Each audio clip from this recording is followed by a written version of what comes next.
Hello, everybody, and welcome to the Tardis Zone Talks. We're back. As some of you may have noticed, I haven't been streaming as much. It was our wedding anniversary, obviously, and just wanted to spend a couple of days chilling and stuff like that. But we're back. We're back to full stream capacity, as they say. Tomorrow, join us for our classic Who Zone. And then on Sunday, we'll be here for the next installment of Doctor Who Flux. We'll be doing our watch along. And then obviously we will have the panel right after. But what I'm going to do is, because we've already got a couple of people that will be coming on. But as usual, if you watch the latest episode of Doctor Who Flux, Village of the Angels, you're more than welcome to come on and voice your opinion. We won't be going live for too long. I know I keep saying that, and we end up going for 3 hours, but it won't be a 3-hour thing. I'm hoping to get this done in under an hour and a half.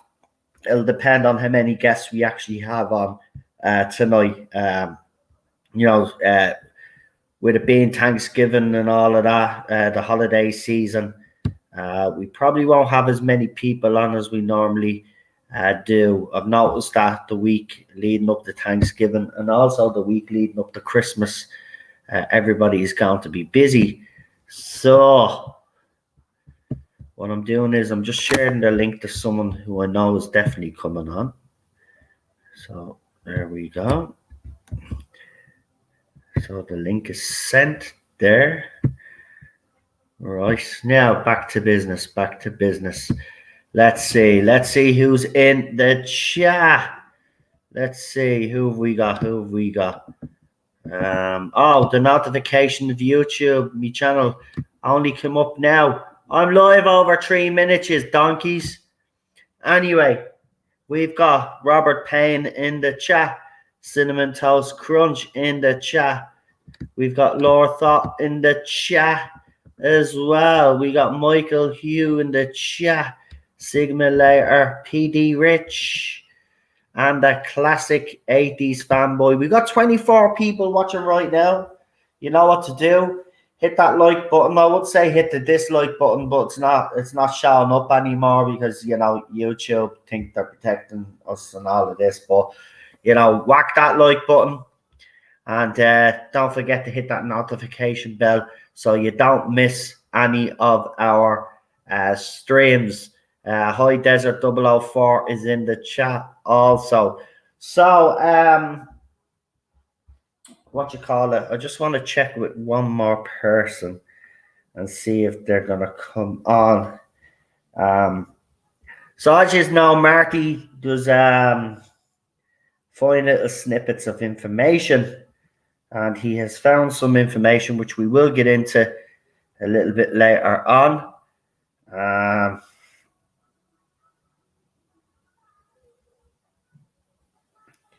So I'm hoping you can't hear the music in the background. There's literally a football match going to be on, so that's why I'm ending the stream early. It's coming to the end of the season here in League of Ireland, so by the looks of things, it's going to be a very busy and loud night. I think they need to win to secure second place in the league because they've had a couple of bad results recently. But there you go. We got Peter in the chat as well. We got Peter Harrington also in the chat. Let's see, have I missed any more people? Just want to make sure I haven't missed anybody, you know me.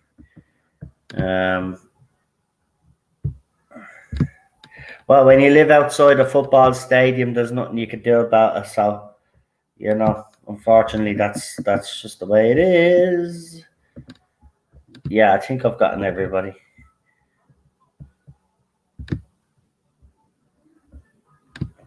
Right, just waiting on me guests to come on. But if there's anybody else that wants to come on, discuss the episode, they're getting their laptop together. So if you've watched the episode and would like to come on briefly, as I said, won't be going live for too long. Obviously, we'll be discussing the episode briefly. We won't, because we've already done our panel reviews. So anybody that hasn't had a chance will come on, give their opinions, and then we'll get into this Doctor Who Rumour stuff that I've been given, and we'll discuss that for a few more minutes, and then we'll leave it at that. Tomorrow's a busy day. Obviously, we've got our Classic Who Zone, and then on Sunday we have 2 streams, and then we'll be back to normal next week anyway. Hopefully that's the plan anyway. A couple of things lined up, a couple of things to talk about that have happened that I haven't had a chance to actually react to. So I will be doing that. I'll be getting out a few pre-records for you as well, hopefully. I've got lots to talk about. Just briefly, the AI actually bounced up. So I was right about the bounce up, but obviously not right about how many it bounced up. But it's bounced up. The AI has gone back up again for City of our Village of the Angels. So I suppose it's arrested the AI from dropping any further. But the next 2 now will be very telling. Obviously, I used to live not far from Swindon Town Stadium, says Robert. We got Cardwich in the chat as well. It says evening all. Sick Nick's in the chat as well. Good evening all. Good evening everybody. Welcome. As I said, if you want to come on, let me know. There's 30 people watching right now. So as I said, I'll bring a few of you on. You can tell me what you thought of the episode, but you have to let me know in the chat if you want to come on, because I can't read minds, unfortunately. So you have to let me know if you want to come on. And if you want to come on, I will send you an email. I'm just waiting on one guest, obviously.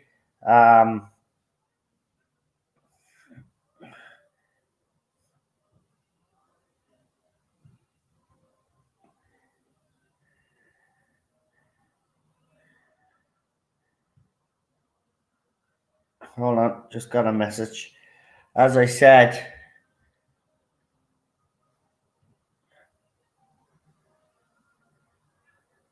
I've just read your messenger post there, but you have to send it to me in the chat. Send it to me in the chat. What's going on here? Oh, Jesus. Sorry, me computer is doing some weird shit now. All right, well, first, hold on. It might fix itself.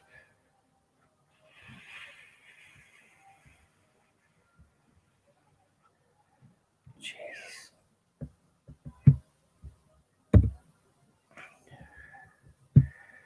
Right.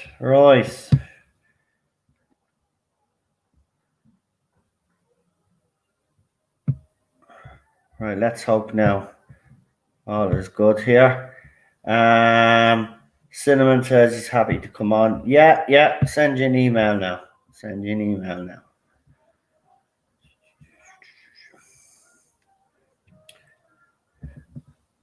As I said, we've kind of covered everything. This gives people the opportunity that haven't had a chance to come on and just give a brief review, and then to give their rating for the episode as well. I've sent you an email already, PD.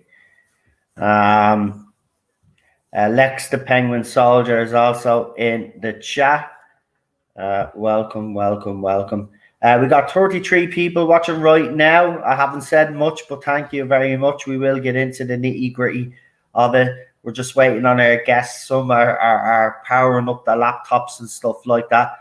So we just have to give them a few seconds. But we got our first guest in the studio. We'll just wait for the other guests to pop on, and then we'll get them on all together. As I said, we're not going to be on for too long.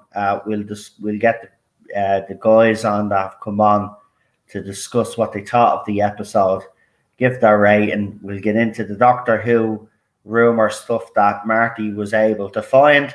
I'll read it out. I'll give you my thoughts. Read some of the thoughts of you fine folk in the chat, and then we will leave it at that. And then don't forget, tomorrow we got Classic Who's on. And then on Sunday, I continue my torture with Doctor Who Flux. We do the watch along, where it's just me watching along, so you guys can see my reaction. I have to say, watching along and reading people's comments has kind of made it a lot better for me personally. Watching this series, should have done this a long time ago, actually. But yeah, obviously, if I'm still around, still alive and kicking, when the RTD era begins, we'll do the same format.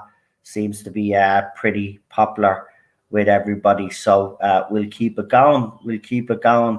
You have probably heard the rumors. They're on Reddit anyway, so I think it's Reddit.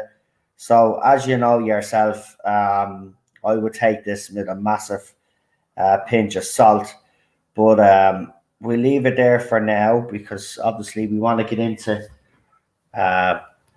Village of the Angels. So as you know, it was quite a mixed bag from the panel. Lee actually loved the episode. Myself and Charlotte were quite vocal about how they added on to the Weeping Angels. For anybody that missed, we had a few issues with it. And also, our biggest gripe was, did it move the overall story along Doctor Who Flux? Well, let's find out off our guests, because we got the three of them in the studio now. So let's bring them on. And of course, we will start with ladies first. We've got the one and only Melina in the house. Hi, everybody. How are you? See you now, Melina. Bye. 10 more days till Fortnite is completely destroyed. Yay! Can't wait. I haven't been playing as much because I got a new game. And when you get a new game, you know what it's like. You kind of get addicted to that new game for a while. So that's what's been happening. I've just been playing Fortnite on and off, maybe every couple of days or so. So if anybody doesn't know, sometimes I stream Fortnite with Melina on my second channel, and we do have a laugh. And she swears at me in Spanish and all. It's brilliant. Yeah, because you have it coming. Oh, by the way, okay, just making it today. I have the fan on. It is super hot today. I am sweating. There's background noise. I think there's a birthday party going on, so you might hear music. So basically, what you're saying is, if we hear that weird in the background, it's your neighbors and not you. Yes. Okay. Well, I've got a football stadium that's about to fill up, and you'll probably hear cheering in the background as well. So yeah, it's going to be a pretty noisy stream maybe tonight, guys. So bear with us. At a good point, Melina. It's just in case anybody thinks that weird is going on. It's a fan in the background, folks. Right, let's bring on our next two guests. Hold on, Melina. Hold on. Did you want to say something there? Sorry. No. Go ahead. Are you sure? No. Right. I'm very sure. Yeah. Right, let's move swiftly on. Let's bring on our next two guests. He hasn't been on for a while. He's been on the missing list, but he's here and he's alive. He says, bring me, I suppose I better come on and let people know that I'm not dead. It's the one and only Peter Rich. It's all right. It's all right. I'm not dead. It's not dead. I'm here. Everyone else is No, not dead. he's Hey, been under the he's been using a new disguise. He's Gloomcock. He does these Star Wars rumors and stuff like that. Isn't that Oh, right? you want one, don't you? You want one. Just give me a second. Okay. Give me a second. It only takes a couple of seconds to make up a Star Wars rumor. Like, for example, did you know that in reality, Luke Skywalker didn't die? No. It was all a dream. It was all a dream. Yeah. Yeah, and then we all woke up and it was fucking reality. What am I saying? Well, anyway, listen. Nice to have you back. Oh, there you are, the gloom cock there. He's got the old mask there, yeah, which is Imagine wearing a mask, man. I just don't get it. I don't know. Anyway, there you go. We'll just let's move swiftly on to the next guest. It's Cinnamon Toast Crunch. Well, hello everyone, but I expect to thank you first off because, well, Ollie Gunnar Solskjaer is no longer there, so you've got Watford to thank for that. Just wanted to point that out very firstly before we get into anything else. Yeah, well, there's one of failures now because their club is actually acting like a club, and it looks like we're bringing in someone that's actually going to be here for the next 2.5 years and is going to change the whole strategy. And I think I think he's going to see the real Manchester United come back now. What's his name? Chris Chibnall. You want to fear us? He might beat us 4-1, but when we play yous again, we're going to hammer yous. It's a done deal. Yous are getting relegated anyway, so like nothing to be cheering about. And no, I won't thank you for Ollie because Ollie was a plank anyway. He shouldn't have been there after we lost to Liverpool. So I blame the club, and that's enough about football. But welcome anyway. Nice to see you. Yeah, he's like a bitch slapped back down to the championship, mate. That's what. Yeah, well, it's your loss because you're losing to a relegation fighting team, so you've lost your own argument. Oh, come here, son. I'll let you know something, right? In the 26 years I watched Alex Ferguson and fucking what's his face before that. I can never fucking get his name. Roy fucking what's his face? Fucking Roy Keane. No, not Roy Keane. It'll come to me. Anyway, I've been watching United for over 30 years, yeah. There were times where we won the title and we lost against bottom of the table. It happens. It's football. And yeah, in fairness, it was. I have to be honest, Cheryl will tell you, I was devastated, but I was screaming. I was shouting at the telly. I was pissed at Ollie. I was just pissed at how fucking arrogant yous were. Beating us 4-1, thinking yous were the big cheeses because you beat us. Like our squad, like it's just done. It's done already. I support Everton, says Peter.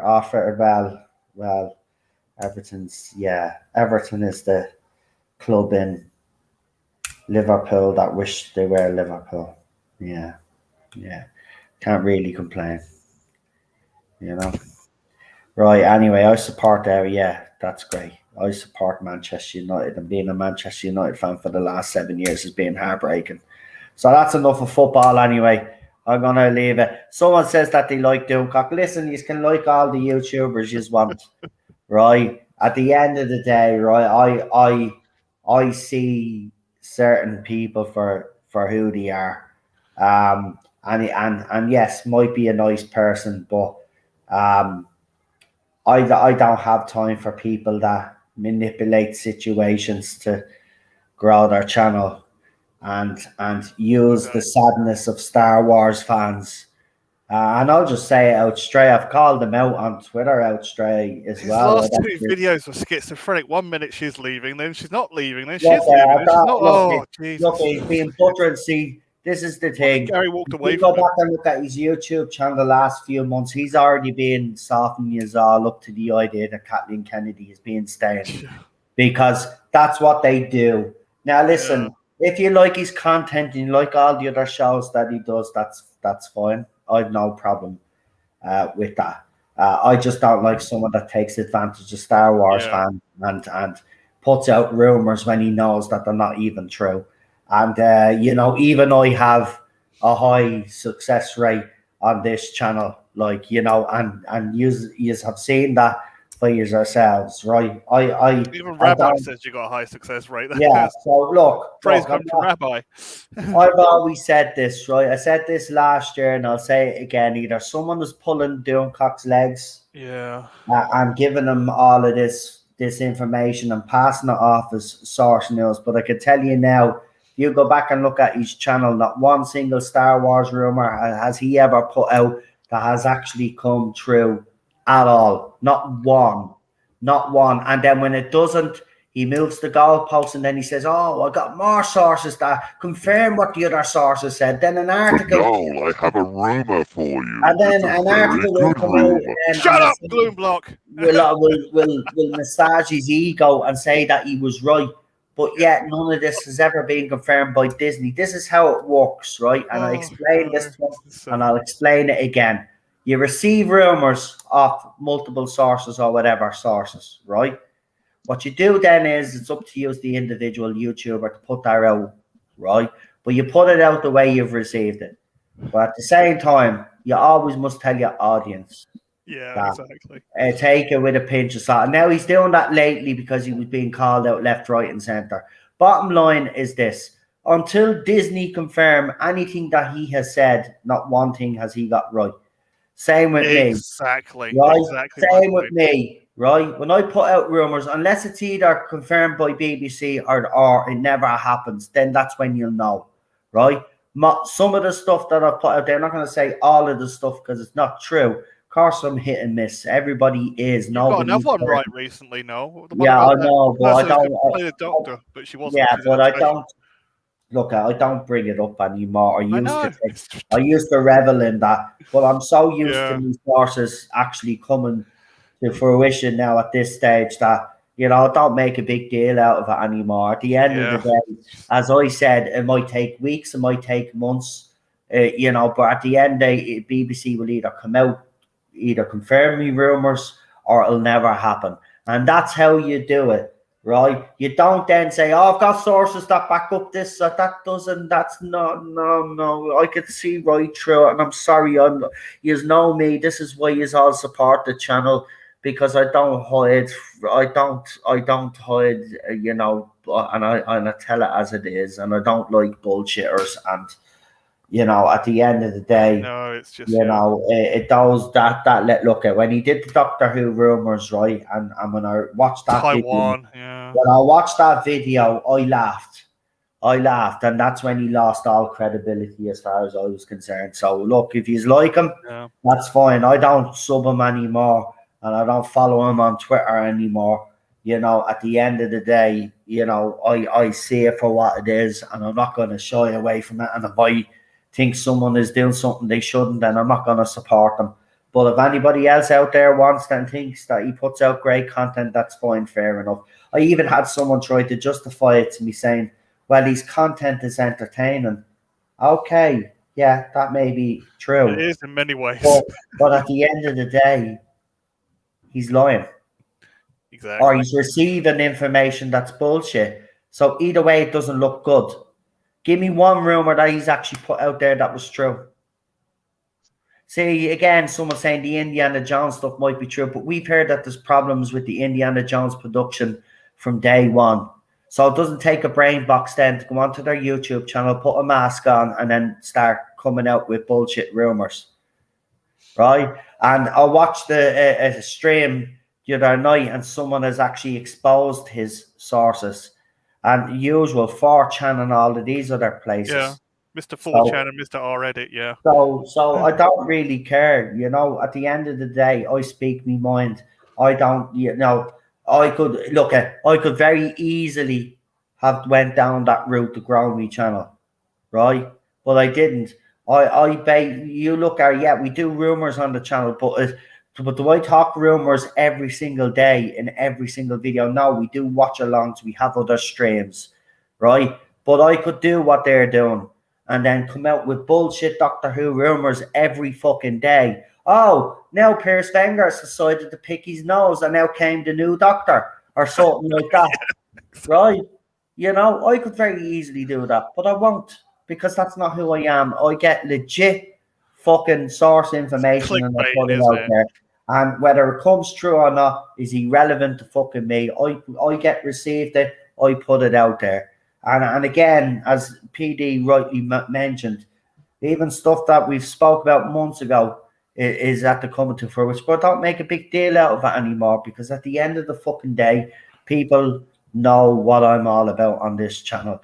But now let's forget about all of that anyway. And let's get into this Village of the Angels. So we'll start with Melina as we usually do, because Melina is our special guest. So as we always do, we'll start with the good, or if you just want to just do your whole thing and talk about the good and the bad things, then we'll bring in Cinnamon, and then we'll bring in Gloom Block.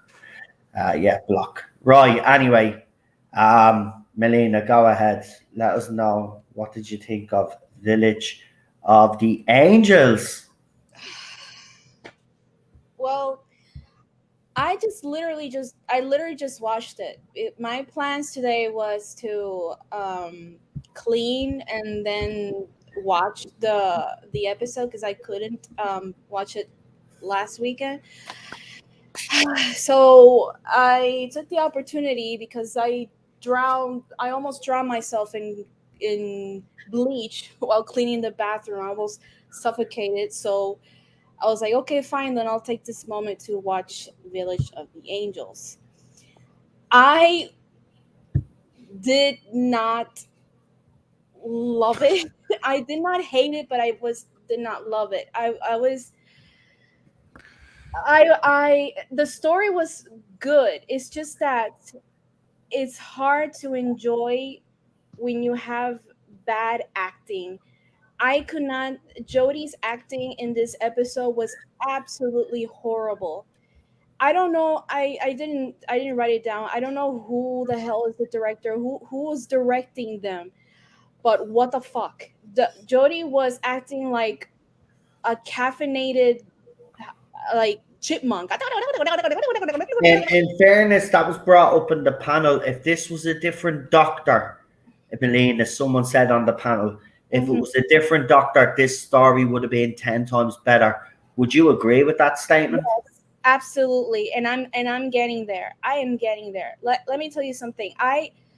I've said this before, and I'm gonna say this again just in case, because people will be watching. I guess you said Jodie hater. No. I love the way you do the voice. Look, listen to me, because I know there are satellites watching this, and thinking that I hate her or something like that. I mentioned before that she has her moments, and when she has her moments, it's where I wish she would stay in that moment. In this episode, she had no moments. She was absolutely what's the word? Soportable, Incompetent, insufferable. So whatever. insufferable, yeah. Yeah, insoportable. It was absolute. I wanted to go back to the bathroom and suffocate myself in the bleach that I really wanted to. I would rather go back to the bathroom, shut the door, and just suffocate myself with the bleach because it was awful. It was annoying. And then the magic vibrator, she was going all around it like with the the vibrator. She was like,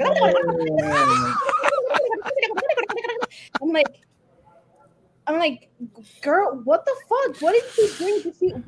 Did she drink? Like, what's it called? The Monster? I don't know. She would have had a can of Monster or a can of Red Bull, actually, yeah.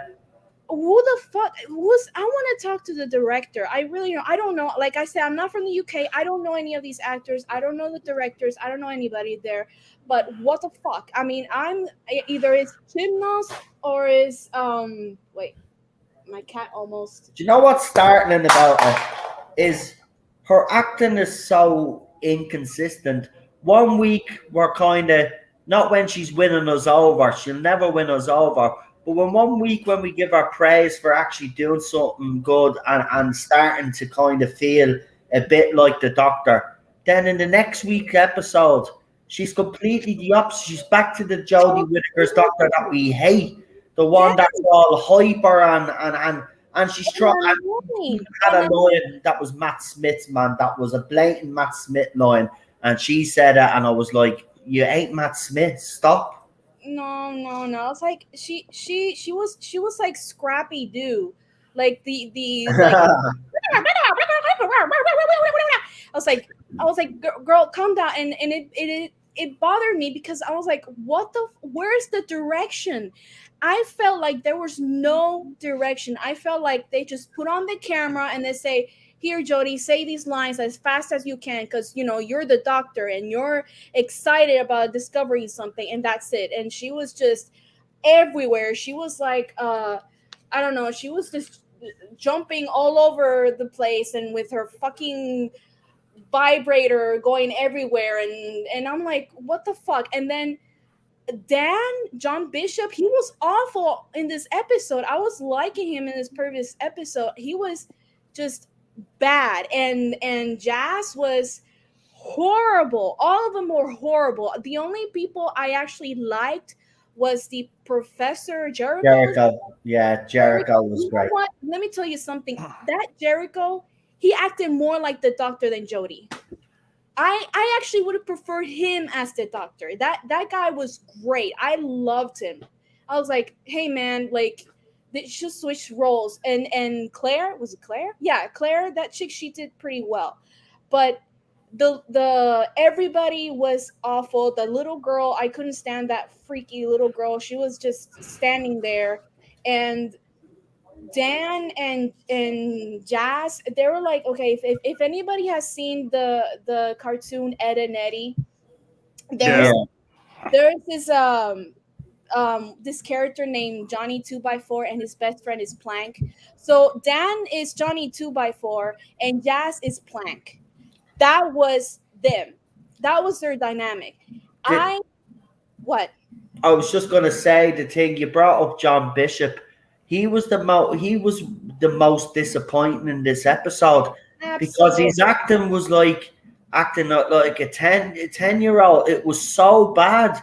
And each week he's been great, but the acting in this was just terrible by him. It was everybody gets an F. Yeah, Charlotte even said it there that the main cast were really shown up by the supporting cast, and I would agree with that statement actually. Would you? What? Can you repeat that? The supporting cast was better than the main cast. Yes, I agree. Like I said, Jericho was my favorite of all. I loved it. I don't know who he is. I don't know his acting background. I don't know any of these actors. He was in Doctor Who before. I don't remember him at all. But I know he was great. He was great. I enjoyed him a lot. And Claire was pretty good. Yeah. But like I couldn't enjoy it completely because the directing was so bad. The acting was so bad. The directing, the story was good, and I noticed that it said written by Chibnall and Maxine. Is it Maxine Alderton? Yeah. Okay, so Maxine, I think she wrote that. What's it called? That other episode. Oh my god, forgot the name. The Haunting of the that one. Yeah. And that was pretty enjoyable, and I think she's a good writer. It's a woman, right? Pardon the. Yeah. She's a good writer, and I feel like, I don't know. I feel like having Chris Chibnall's name there. I think he probably tweaked a couple of things there, and it kind of I felt like off the episode. Like, how do I explain this? Okay, it's like this episode of SpongeBob when Squidward is SpongeBob's art teacher, and SpongeBob makes like this beautiful statue sculpture, and then Squidward says, he's kind of jealous because SpongeBob made a great statue. and he said, "Oh no, it will be better like this." And he's, he made like a, what do you call it? He stuck a clay of the nose there. Do you get what I'm saying here? It's like that's what it feels like to me. Like things like Maxine made like a really great story, but that Chimna is like, no, no, no, wait, it will be better like this, and then he fucks up everything. I I was the story was good. It's actually better than the flux thing, and it felt like a little bit like it was like a different episode. I don't know if you know what I'm trying to say. It didn't feel like part of the the continuation, I guess you could say, of the flux. Yeah, it didn't. It was we said it. Myself and Charlotte were adamant about this. Like this whole story seemed way out of place for the episodes that we gotten, and I said this would have worked better as the very first part of the flux if you were gonna do it, because like it was a Halloween episode. Not what? Why not start with the Weeping Angels? But another thing as well that I actually said, look at the Belle and Vinder moments in this episode. It was like those scenes were just inserted into the episode right at the end. And I think they were the Chris Chibnall bits. I think the Weeping Angel story itself is Maxine Alderton. Yeah. So, yeah, it looks like to me, um, like Charlotte says, the Bell and Vinder storyline scene. Yeah, there was bad dialogue, bad acting. What the fuck, Vinder? He made like this when he says no, when the hologram or the message, whatever, um, went offline, and he's like, no. It's like, get what? What did I had no idea what the fuck was going on in this episode. I was actually it actually got me in a really bad mood because I was looking forward to this episode, and I thought this is gonna be the best episode yet. This is when Chimna is gonna prove me wrong. This is when Jody's gonna prove me wrong, and I was hoping that all this that's going on. I mean, this is the fucking Weeping Angels, and by the way, is it me or does it look like something out of Party City? Those they looked awful. Those tattoos, I don't, I don't. Maybe I'm being too nitpicky here, but it looked cheap. It did. It was cheap. It I looked even said it cheap. myself on the panel. It did. They look very cheap to me. Even the wings on Claire, that scene where she's looking in the mirror and she lifts her head up and you see the angel wings on her. They just look so cheap, like something you'd buy out of a costume shop. I thought it did. I did. Now some people on the panel disagreed with me, but I agree with you. I think they were awful, actually Yeah, awful. I thought it looked like something out of Party City. Like, so the production team just went on to Party City and just, I don't know, they or put a bunch of like clay and started sculpture this, and it just looks so cheap. And it maybe it's just me, or maybe because I was angry while watching this episode. I was like in a really bad mood. Either was the bleach that was getting to me, or the episode. I think it's a combination of both. But I did not find the Weeping Angels not even scary. This episode wasn't. I was hoping for it to make me like, like scared, like the first time I watched the Weeping Angels in the episode Blink. I remember when I was still at the university like that, and there was statues there. And I remember when I was sitting in the hallway waiting for my next class, I will get freaked out while looking at those statues. And it kind of brought that fear, but I didn't feel anything in this episode. They did not, how do I explain? They did not give me like these goosebumps. It was just so underwhelming, and I feel so stupid because I was looking forward to this episode, and I was like, I want to enjoy this moment and say, yes, I want Chibnall, I want to trust you. Prove me wrong. Prove me that you don't really suck. And like I said last week, my analogy that he hands out a beautiful box with the beautiful ribbon, and he gives it to you, and I'm like, oh, thank you so much. He's like, here, take it. And when I look at it, it's just shit. There's shit and flies and maggots in there. That's what it was to me in this episode. The story was good, but it wasn't. I couldn't enjoy it. I really couldn't enjoy that. Everybody was awful. And then you have the couple, I forgot their names, the old couple there, that the typical mean couple, white, whatever. And that scene was horrible.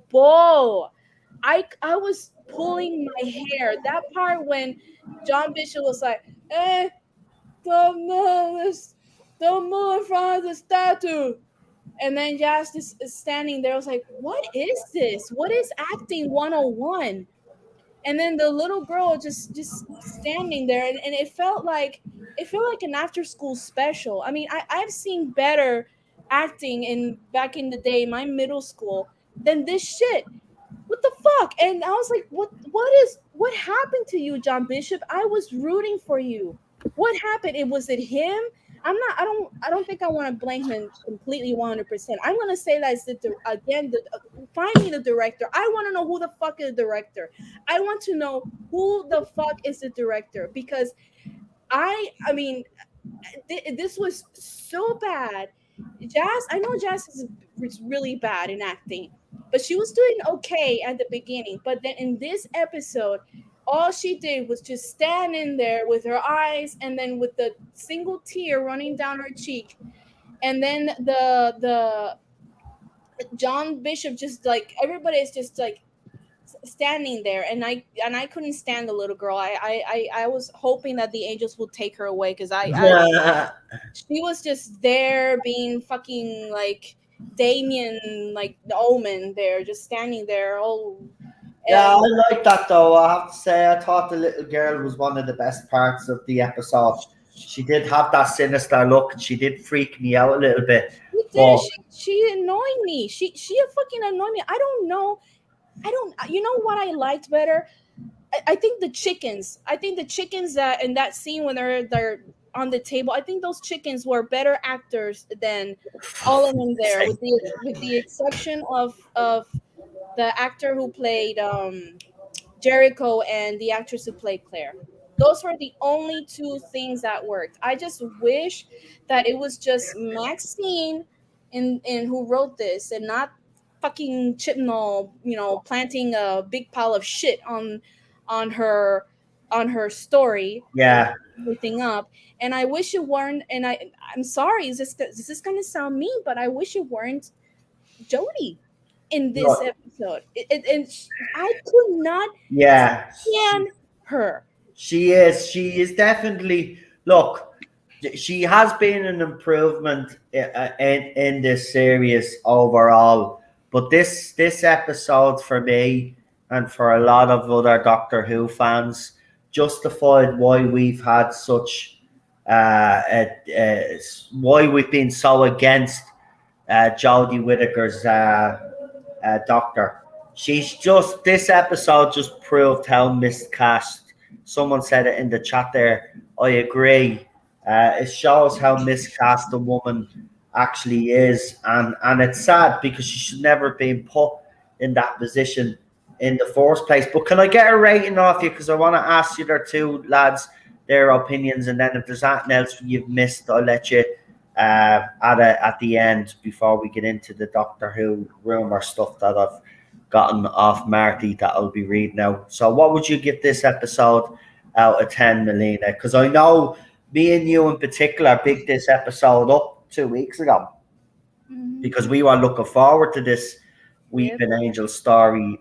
Maybe, I don't know, maybe I did have high expectations, but at the end of the day, I'm not going to use that as an excuse. Of course, we have high expectations. We want the show to be the best that it can be, but what would you give it out of 10? Like a five out of 10. 5 out of 10. I would give it a more if it was a different cast, a different directing, if Chibnall wasn't there. I just want to add one thing quickly, just quickly. Yeah. That another positive thing that I actually liked was the end. I wish this series would end it like this episode and just have a big the end and that's it. That was the only part that I actually laughed my ass off and I actually applaud and cheer. Finally, she fucking shut the fuck up. And oh my god, my neighbor. Oh my god, stop hold back by all means. It's just look. Okay, I'll cut quit. Okay, I know I'm like babbling here. I had a bad couple of weeks. I'm in a fucking bad mood. This is the only thing that I was actually looking forward to. I got enough shit at work. I got enough shit at things. I'm like, finally, I'm gonna look forward to something on Sunday. And I fucking watched this today, and I'm like, what the fuck? I can't get over it. I can't. I'm sorry, I can't. And that ending, everything about the ending was horrible, and the acting, the graphics was horrible. The only thing I fucking liked is when she became a fucking statue, and I was like, finally, so she can finally shut the fuck up, because I could not stand her in this episode. And let me be clear again, I'm not saying I don't hate her. I'm not saying that I hate her or anything like that. Before I think, you totally hate her. Look at her, she's a misogynist. No. She was awful in this episode, period, point blank. Yeah, I'm done. Okay, we'll move swiftly on to Cinnamon Toast Crunch.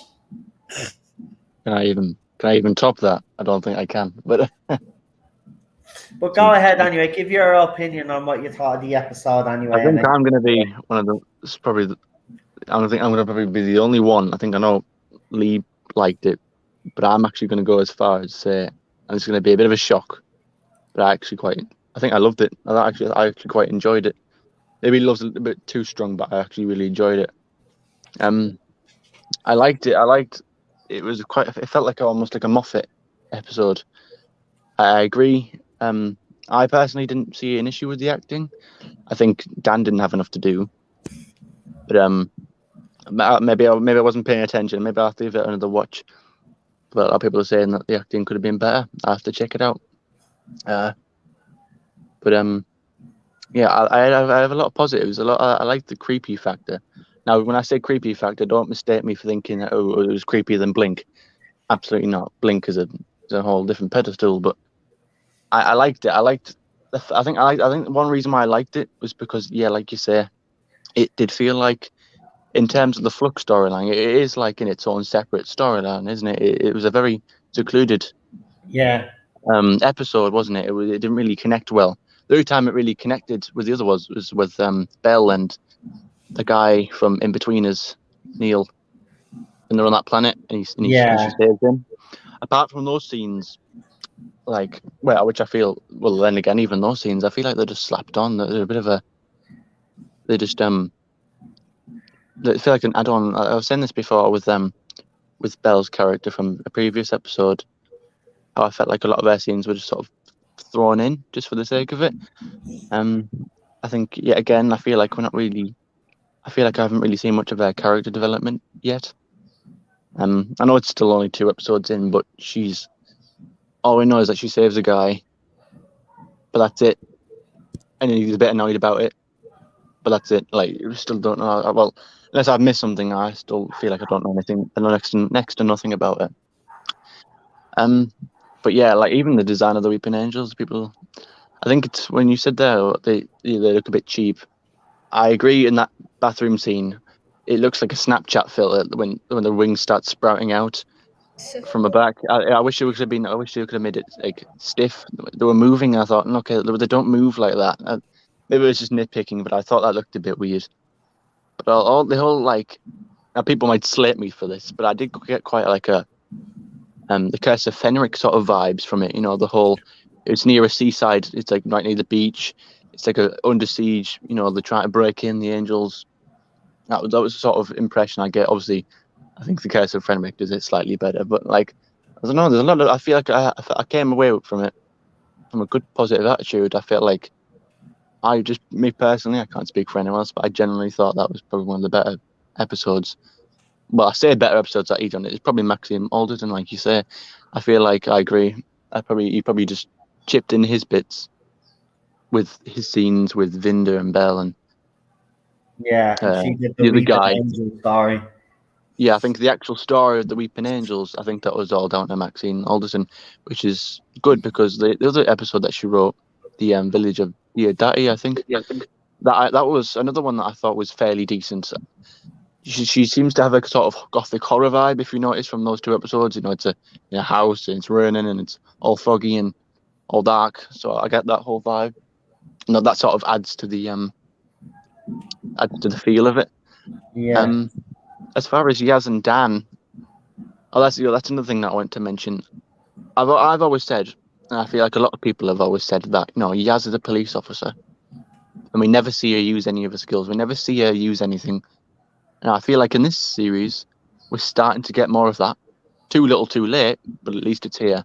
So, like, even if it's just a quick line dialogue, when the little girl goes missing and she's talking to the elderly couple, and she's like asking, "Have you organised search groups? Have you, she's talking like a real policewoman. Well, I say that like I haven't got any training, but she's actually talking to them and say, "Have you got any search groups? Do you know what she likes?" She's asking the right questions. She's using her training. And I thought, okay, I like that. She's actually it's almost like Chibnall. I say Chibnall, it's probably Maxine again, but it's almost like the writer has actually remembered that she's a police officer and actually used that skill. Yeah. So that I quite liked. But apart from that, they didn't really have anything to do, did they? Yaz and Dan. They were just wandering around. They found the little girl. They tell an old couple not to stand in front of a statue. They just walk about a bit and they didn't really do much. But there's one thing I did like was that I felt like a lot of things in the Chibnall era, everything gets sorted out dead quickly. Everything's all fixed in the last 5 minutes or so. Everything all has a quick ending.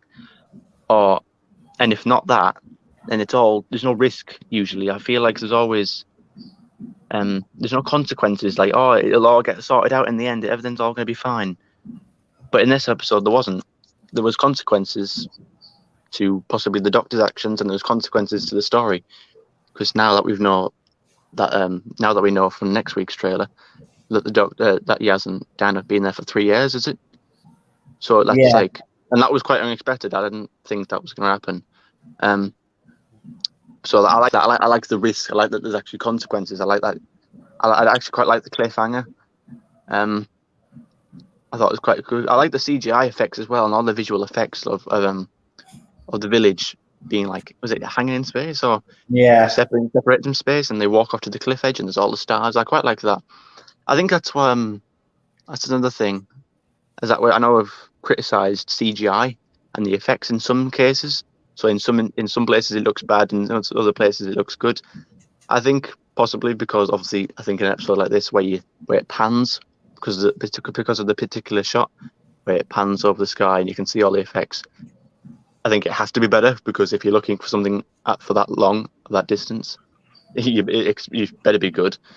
But like for that first scene in the first episode when they're flying through and it was terrible CGI, which it was, I think we're both agreed there. Thankfully that was only for a couple of seconds. But anyway, back on point. I quite liked. What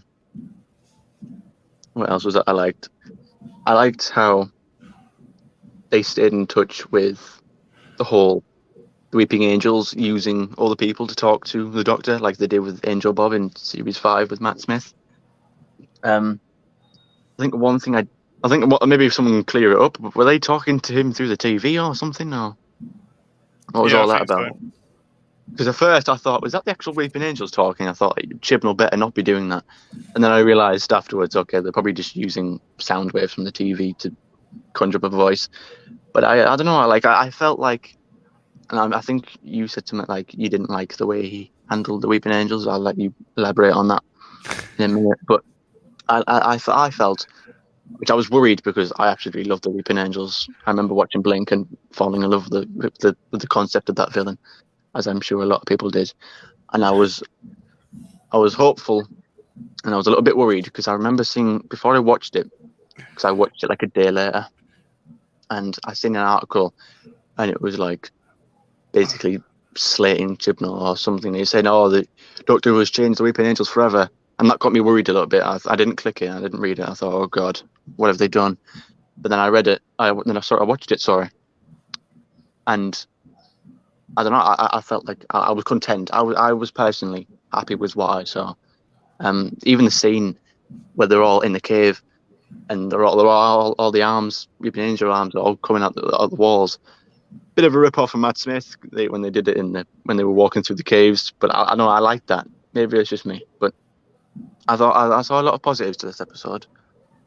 Negatives, I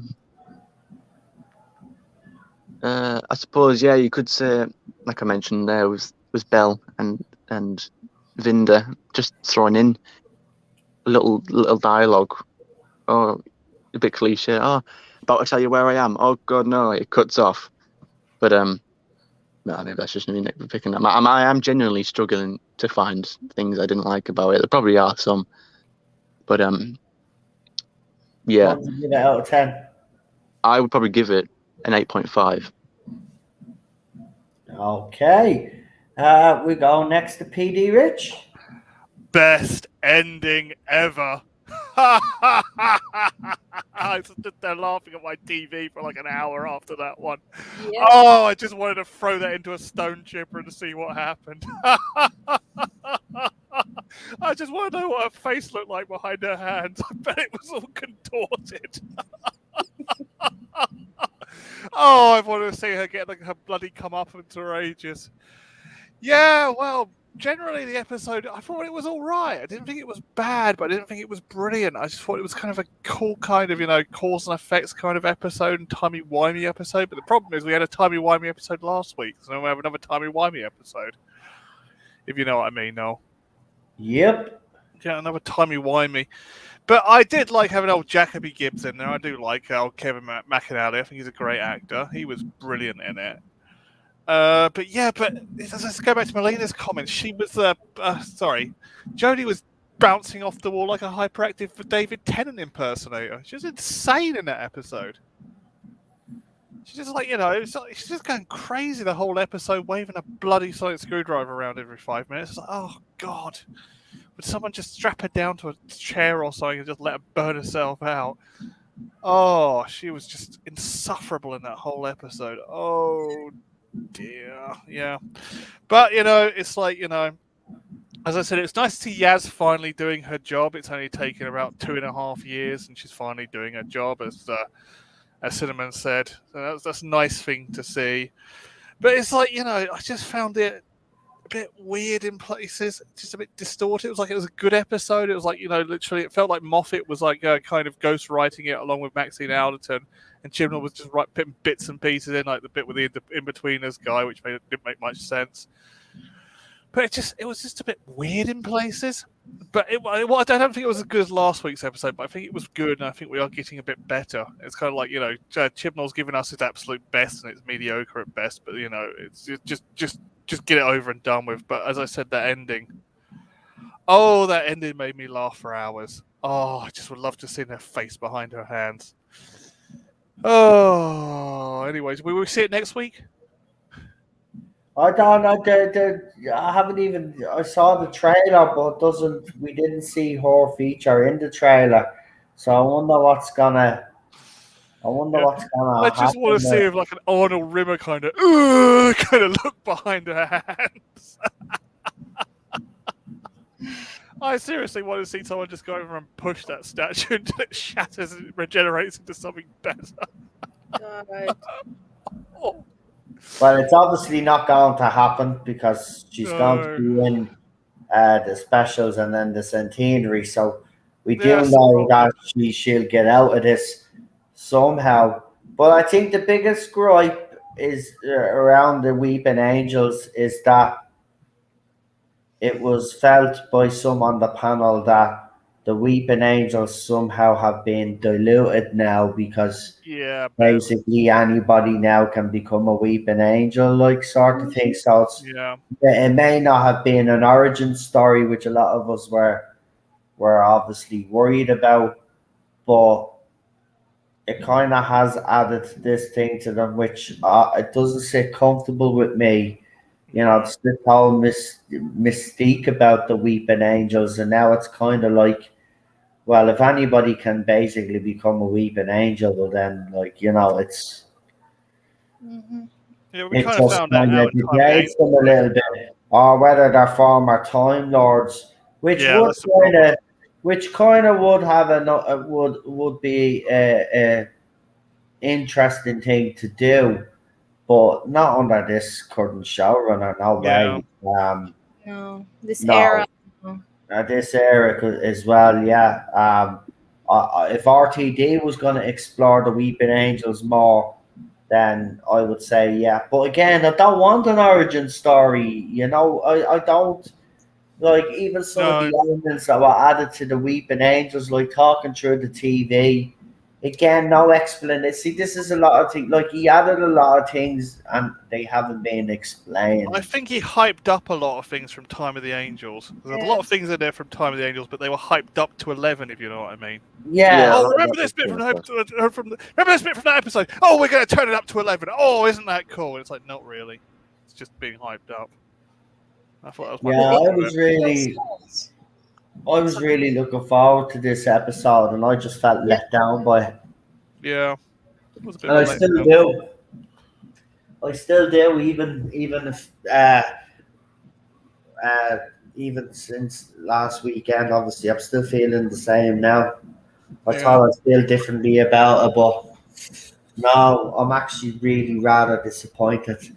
Like again, you know, it's what I've said about this particular season. It's very inconsistent. It's got some very good elements in there.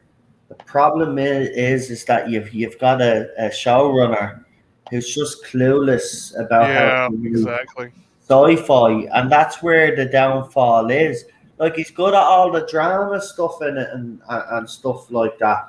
Like that stuff with Yaz and the kid going missing and stuff. Like that's what you'd expect from Chris Chibnall. Because if you watch Broadchurch, you know that's the level of his writing. That's what he's good at doing. When it comes to sci-fi, I mean, the town in space. I said, well, how was it up there? I even said to Jordan, the watch along. What was there? An air bubble? What was it? Like he I didn't think it was in the explain. little girl's head. I think the whole thing was in the little girl's head, and the angels were using it as food. It's a permanent food source. That's what I kind of thought. He didn't explain any of it. Yeah, but you're right. He He didn't never explain it. does. He throws. How many times I have to say he makes a paella of shit. He throws in a lot of shit in his paella, and it makes no fucking Puts sense at cream all. cheese and crap in it. It should be in a And pile. he adds shit, and he adds like all these kinds of things that make no sense. And I mean, what the fuck? I don't know his purpose. Is he trying to confuse us on purpose? Is there something behind this? Like, also the explanation that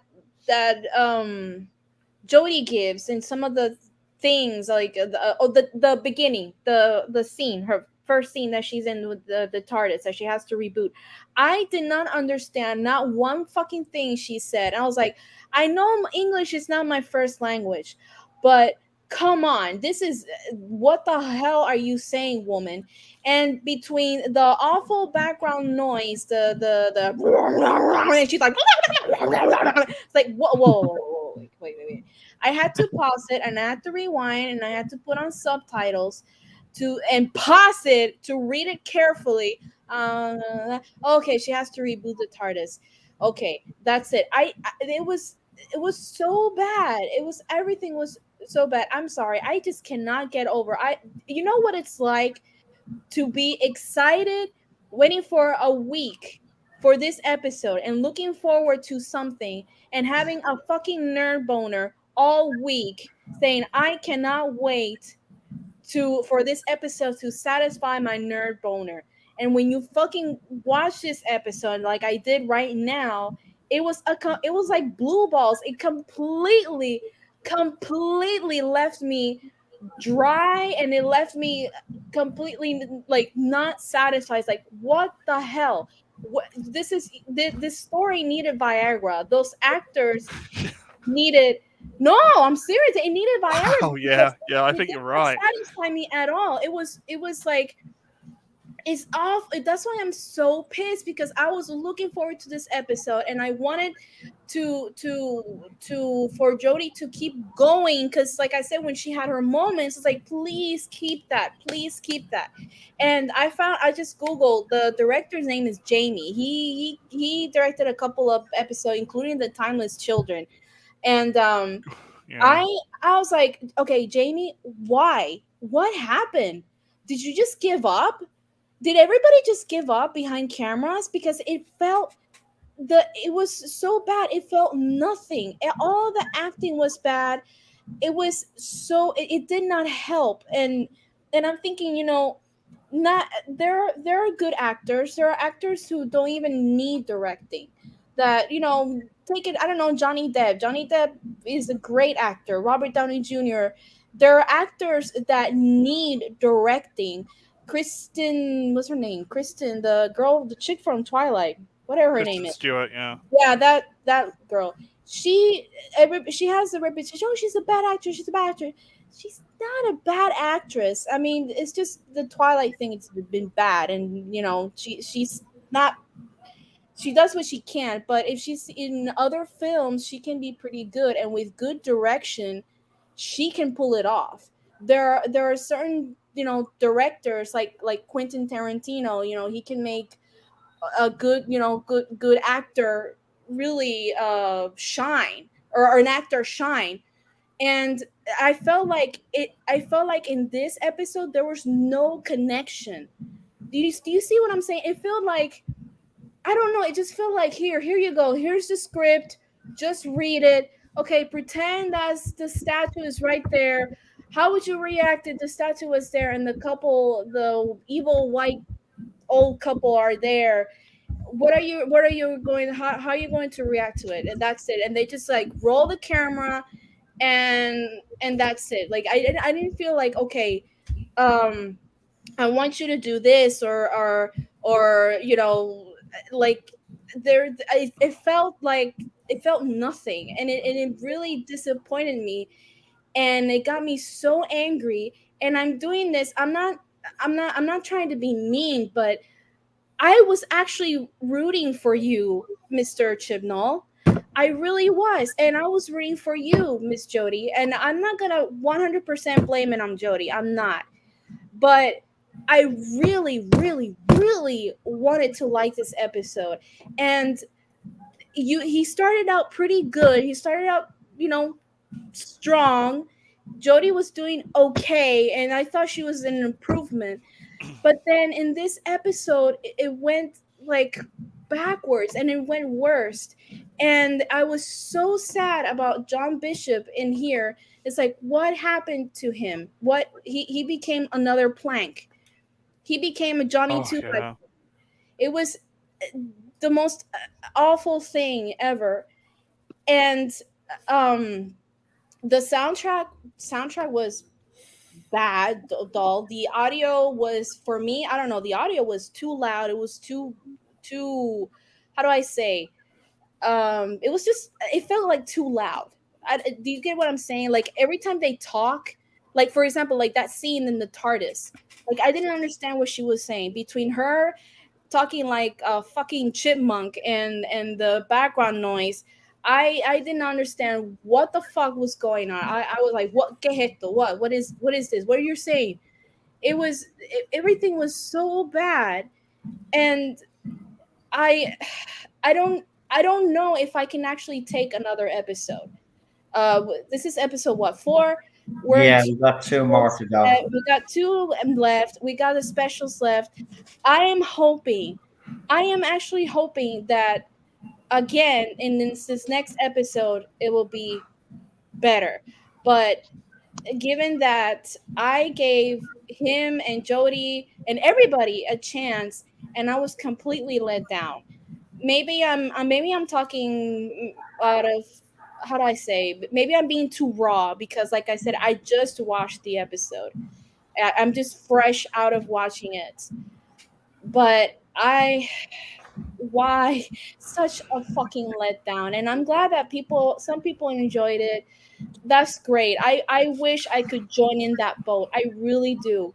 But sadly, it did not satisfy my nerd boner. It was a complete bull balls for me, and these blue balls is gonna be hurting all week, and hopefully in this next episode it will probably ease a little bit more, because I was that disappointed. I really was. And Noel, that I was excited. Everybody, I was excited. I said it last week. I'm actually excited. I'm actually looking forward to it, only to have this disappointment. It's so underwhelming. It really is. Maybe I should watch it again to see if I change my mind or so, but that was my first reaction. And really, I expect better. I expect better. And Jody, please don't drink caffeine before filming. Por favor. I couldn't. She was like a fucking chihuahua, like Oh yeah. barking all the time. And that fucking vibrator, the screwdriver thing, she just kept going. That was so fucking annoying. I would actually, what if I were there, I would actually take that fucking vibrator and break it apart.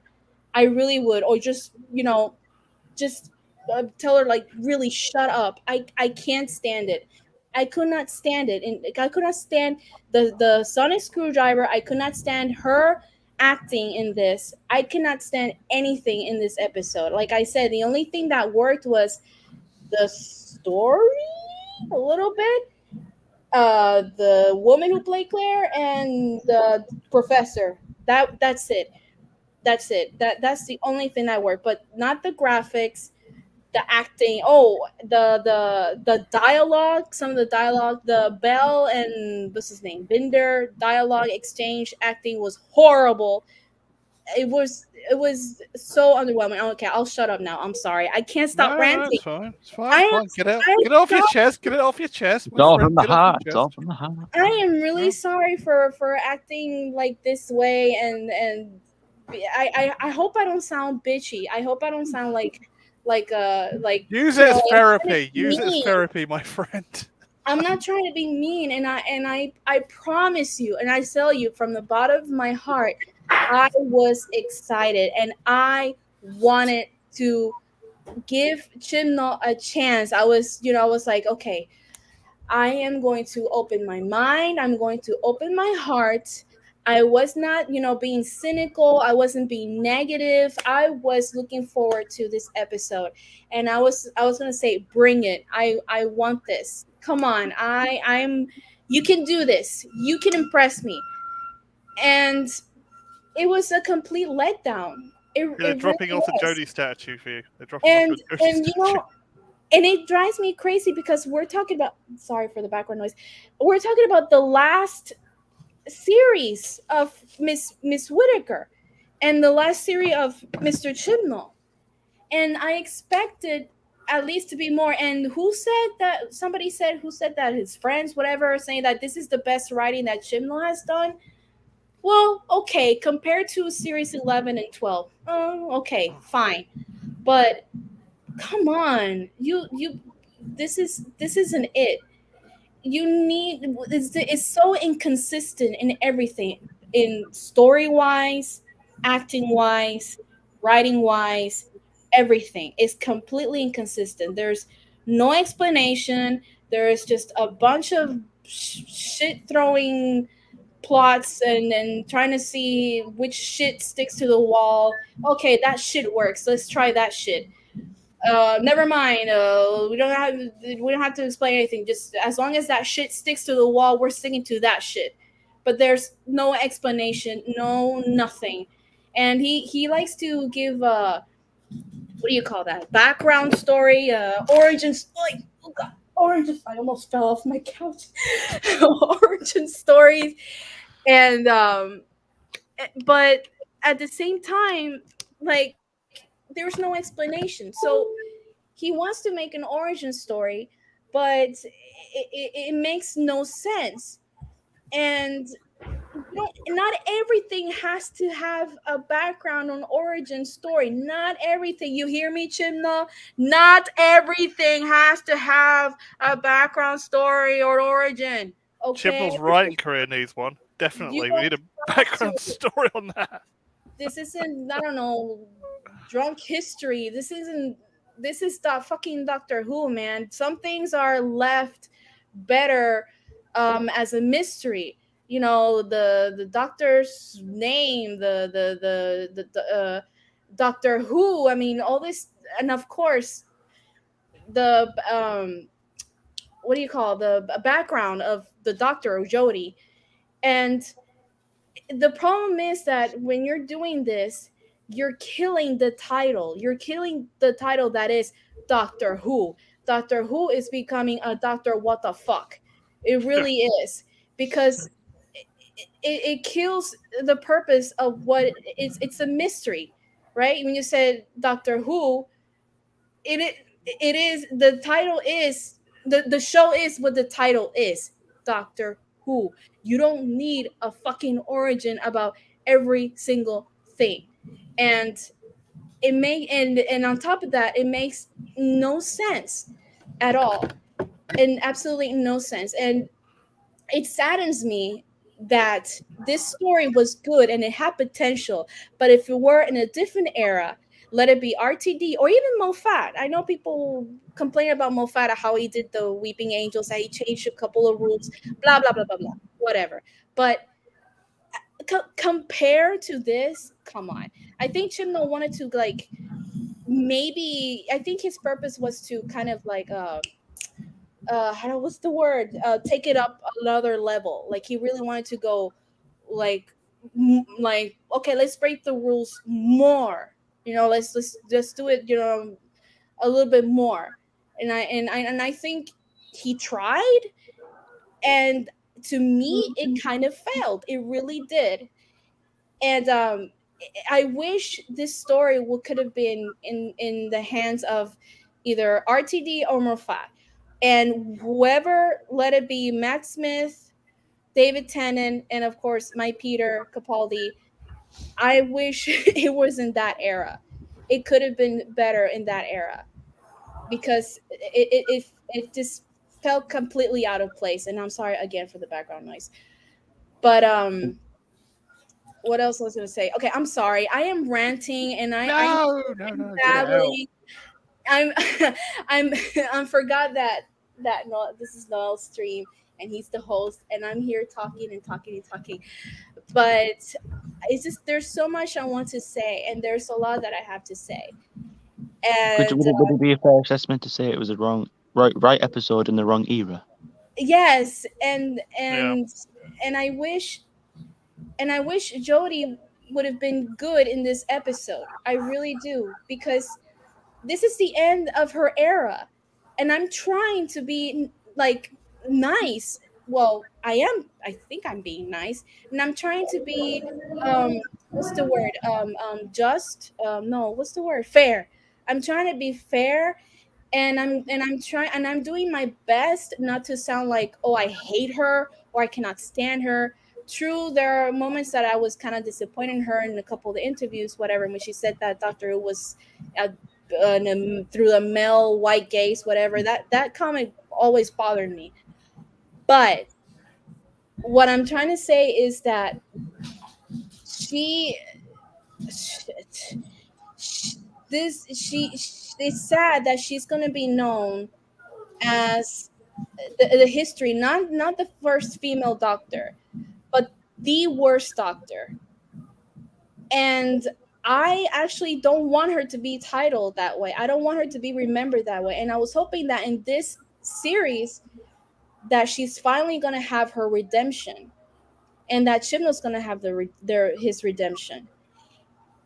And I don't know what's going to happen in these next 2 episodes. Is it going to keep going downhill from there, or there's going to be a moment that he's going to prove me wrong, and Jody is going to prove me wrong, because I don't know where is it going after this episode. I kind of like lost all hope.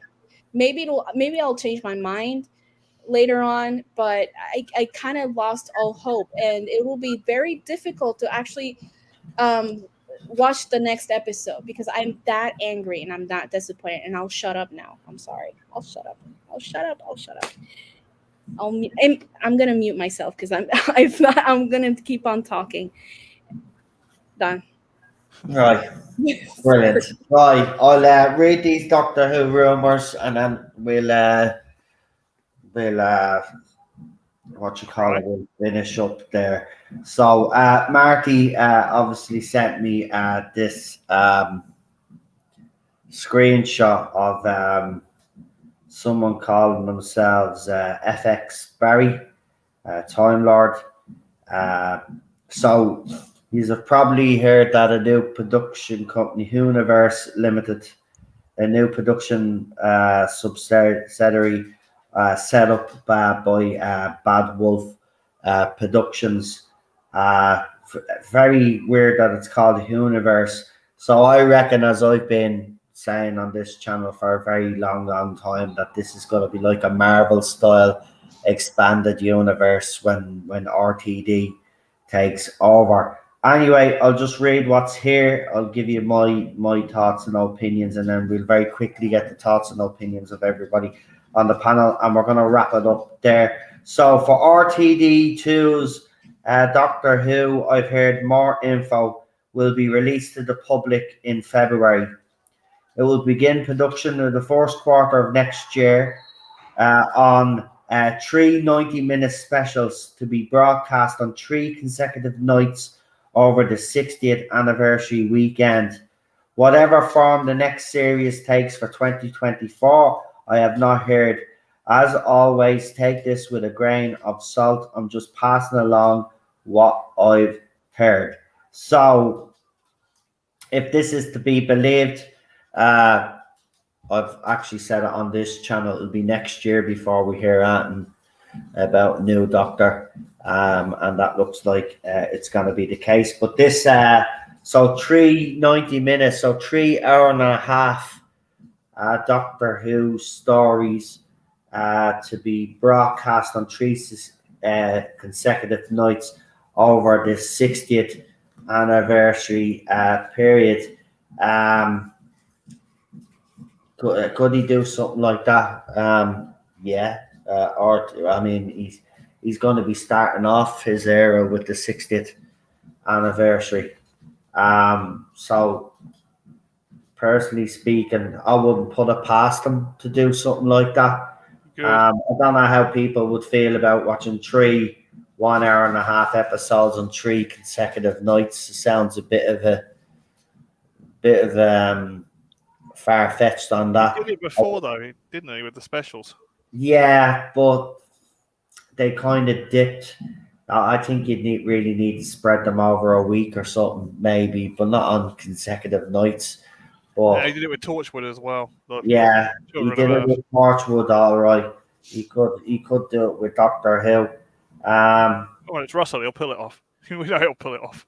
Yeah, it depends. Look, anyway, it's what it is. If that is the case, then yeah, I'd be down for that. But the 3 consecutive nights, no, I'd want it over every second night or something. Do it that way, you know. Put a bit of breathing room between them so fans can digest what they've just watched. But it could be a secret little plan of his just to kind of get it out there so people keep watching it over and over, which will happen with Sherlock as well. So yeah, it could work. Look, I'm just glad we're getting closer to the RTD era. Remember that the more episodes of this shit show get released, the closer we are getting to RTD2, and hopefully he doesn't disappoint us. You know, our expectations, rightly so, have been raised because, you know, he's back. He's fresh from winning awards left, right, and centre, and I think right now he's probably one of the best British writers out there at the moment. So to have him back at Doctor Who, more mature writer, years away from Doctor Who, it'll be a good thing. I can't wait. But guys, just very briefly now, what do you think of that three 1.5 hour specials over the 60th anniversary period? Cinnamon Toast Crunch, would that appeal to you? I personally like it. Any more Doctor Who that's well, any Doctor Who, let alone Russell, is content with me. Is it 90 minutes? He said. Yeah, 90 minutes, three 90-minute. Yeah, episodes. I mean, I hope. I mean, like I say, I'd love something like that. Whether that would actually happen, because it seems like a lot of work. That's a different question entirely. Yeah. But no, I personally, I'd love to see something like that, and I would be able to trust RTD to do something like that because of how competent and how capable of a writer he is. I'd have no worries about that, me personally. Chibnall is not making the 60th anniversary. This is a few people have actually said that to me. It's actually up on the official BBC site. I don't think people read because if you did, you wouldn't be coming out with that ridiculous statement. It's a ridiculous statement. The last episode that Chris Chibnall has any part of is the centenary special, and then he's gone. The 60th is RTD all the way. Google it, for God's sake. It comes up that he's taken over the reins, the 60th anniversary. Chibnall has nothing to do with the 60th, and thanks be to God, because it'd be an absolute mess. Mess if he was to do it. Then I'd be worried. I'm glad they've got someone in that actually knows what they're doing to do the 60th, because it is an important milestone. So, yeah, no, you'd want to get the best writer in as possible, and that's not Chris Chibnall.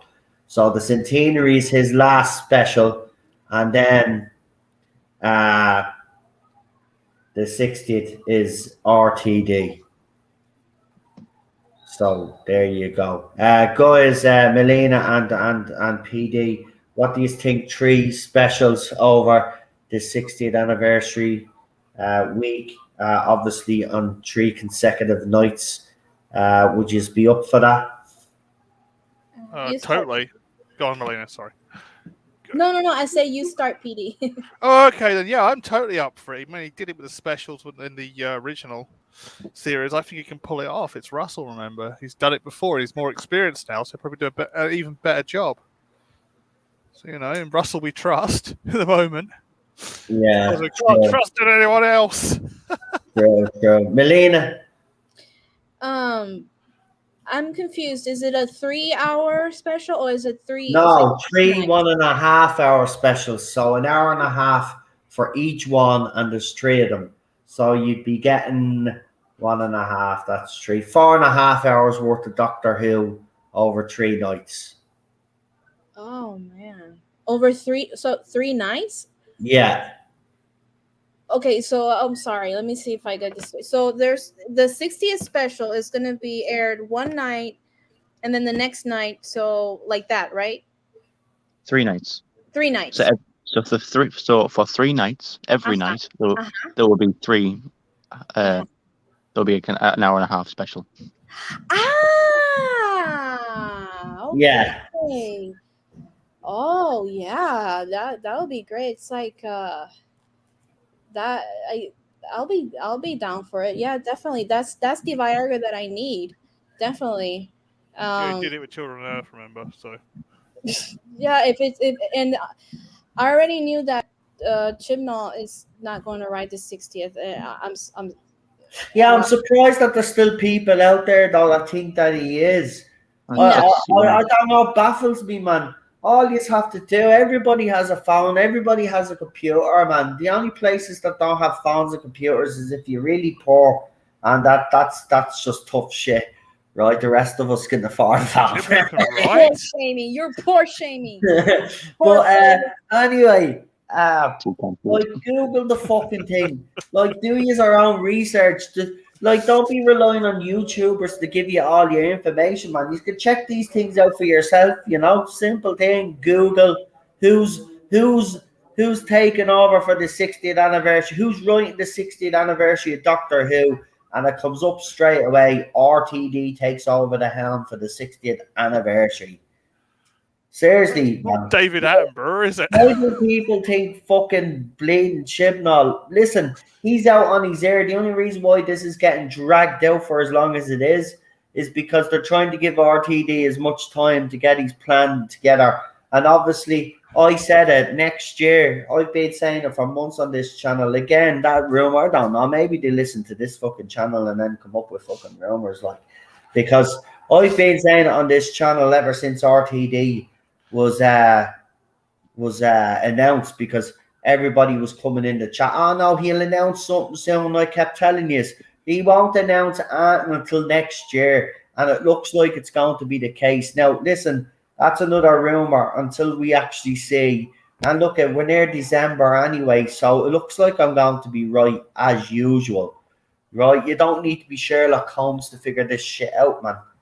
Right? Of course, it was always going to be next year. It gives him plenty of time. That's why they dragged out these specials as well, right? Gives RTD plenty of time to get his doctor cast, whoever he needs to cast, and get his plan into place and start off with his new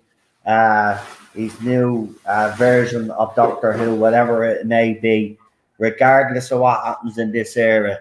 So, look, we'll see. It's going to be, I tell you, the next few months, especially after Christmas and after the New Year special, I think we're going to start getting information slowly but surely. Wait, you see, it'll be quite telling to see how they'll do it, because will they overshadow Chris Chibnall's Swan Song just to start promoting the hell out of RTD, or will it have a steady approach? We will have to see. But look, as I've always said, it was always going to be next year before we got Anton, because right now, they're not going to do Anton, even though they've tried to shoot themselves in the foot so many times with their trailers and stuff like that. Like, they've hindered themselves with ratings and all this year. Like, it's like as if they've done it deliberately, giving us next week's trailer, basically ruining the plot for the next episode because they leave on a cliffhanger and then they ruin the cliffhanger. They've done a lot of things wrong. Even RTD's announcement was a bit strange. So it'll be interesting to see how much they'll go full RTD when they do announce next year what's going on. I mean, will all the focus be on him and Chris Chibnall's last few specials will be kind of put in the background, just let her wither and die sort of thing? So it's going to be very interesting, but we'll soon find out, because it's, as I said, we're nearly into December now, so not long to go. Then we have the New Year special, and then obviously January, then February, we should start hearing stuff. It'll be very interesting, I'm telling you. Can't wait. Well, here, join me tomorrow for Classic Who. Obviously, we'll have the panel for that. Sunday, Doctor Who watch along. I'll be continuing this Nightmare series. He's got 2 episodes now to put all these threads together. It's going to be an absolute shit show. So join me. We'll see if he can actually still do it. I still believe he can, because he's got 2 hours, like, basically. And I think he can do it. I think the last episode is going to be longer than every single episode. So he's going to have plenty of time if he's good enough to do it. But I doubt it now at this stage. I said it by episode 3. If the plot and the characters weren't developed, introduced, and we didn't have some idea what was going on, then it was all going to fall apart. And we got 4 episodes in, and just to finish on the Weeping Angels story, actually, to wrap the Village of the Angels thing up, what it felt like this episode was to me. Do you know when you get your 12 and 13 episode series of RTD and Stephen Moffat, and because they're that long, you have to have filler episodes. The ones that pad up the series. Well, that's what this Weeping Angel story felt to me. It was kind of like a mid-series episode just to stick in, to break it up until he gets to the last two episodes and starts explaining stuff. But Like midnight. this should have been really the first episode of the whole era, and he should have ended this episode with the Flux coming in and destroying the planets and the Doctor looking. That would have made more sense. If someone actually mentioned it in the chat and on the panel the weekend, this whole series, if you look at it the way it's being put together, it would, in all fairness, as someone obviously edited it wrong, it needs to be re-edited. You re-edited this, right, and you put certain scenes somewhere else, and then you move the Weeping Angel story to the fourth episode and move a couple of things around. This would have better cohesion. It's edited poorly as well. Edited poorly, acted poorly, in my opinion. Look, maybe my expectations were way too high, and maybe I was expecting way too much from Chris Chibnall. But this again shows why he was absolutely wrong to be given this showrunner's gig, because he's way out of his depth. Jodie Whittaker hasn't, while she has been an improvement overall compared to our last two series, now she's starting to become an annoying twat again. And she's gonna get worse now in the next two episodes. That's the thing.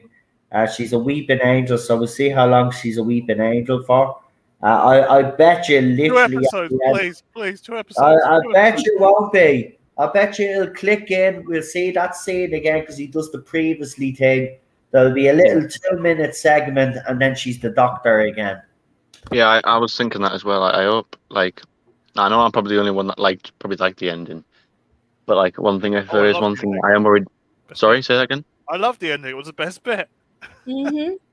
Oh, I thought you were being sarcastic when you said that earlier. No, I loved the ending. It was the best bit. Yeah, because she turned into a weeping angel. That's why it was the best bit for you. For me, I was actually shocked to see that. If you watch me watch along, I did have the shock. I was shocked, actually. I wasn't expecting that. I will say that he has surprised me a few ways like that. But that's not good enough. It's not good enough. And the overall Flux story, this whole thing, and then all the other threads that he has to try put together for the last two episodes, unless he's dragging this out into the specials, then that's an absolute joke. But if he's planning on mopping this story up in 2 episodes' time, he's got a lot of work to do. He hasn't moved this plot along at a pace that it should be. Look, we should be further along, and not obviously, know everything that's going to happen, but we should have some idea of what he's doing. And yes, you can do a twist at the end, and you can really get fans. But I don't see him being that clever. So we got 2 more weeks. Then we got a break over the Christmas, and then we'll be back to New Year to do this bleeding fucking all again. Festive all again. And then special. It's like when a dog eats its vomit. And I probably won't have a panel then, because all my panel will be gone into exile after this. I think they'll be hiding from me. Yeah, I don't blame them, to be quite honest. But look, we're going to leave it there. As I said, I will be back over the weekend, and Jordan the week. Do you want a gloom block rumor? Do you want a gloom block rumor to finish? Well, have you got a rumor? Go on, give us a rumor. Go on. I can tell you who the next writer on Doctor Who will be. It will be David Attenborough. Instead of going to the Serengeti, I have just decided to write Doctor Who. I am bloody bored of elephants. They are boring, so I'm going to write some science fiction. If Chris Chibnall can do it, I can bloody do it. And with that, folks, Don't lie. My sources don't lie. No, his source never lie. by the way, listen, it's not that sources lie or don't lie. That's not the point. The point is that anybody from the outside can tell you that, like, you know, even when you listen to these rumors, right? I'm not getting into it, right? But all I'll just say is, you have to look. When I first started, yeah, obviously I had me reliable sources, but I had other ways of getting information, and they turned out not to be too reliable. But that's the thing. If you're doing this and you're clever enough, you know, even when you're handed a rumor, right, by even reading it. The reason why I read out some of the more crazy ones during this era is because, well, nobody thought he'd do the timeless child rubbish, and people were sitting on that rumor for ages, and nobody believed that it had come true. That's the thing. This era, this especially the last 2 seasons when I've been doing rumors, I've learned not to rule now, but there are just certain rumors out there that are just so way over the top that you have to you even say even this is too mad for Chibnall. But it's the same with most of these Star Wars rumors. Like, you don't have to be Sherlock Holmes to understand. No. It's basically what the YAR is. It's all fan theories, and someone out there is either pulling his leg and has packaged it as a rumor, but it's not. In reality, it's what it is. It's a smart Star Wars fan that has come up with ways, especially when you said that the whole sequel trilogy was going to be retconned, right? Now, no, but listen. Without even getting right, the fact that you even came out with that statement, right?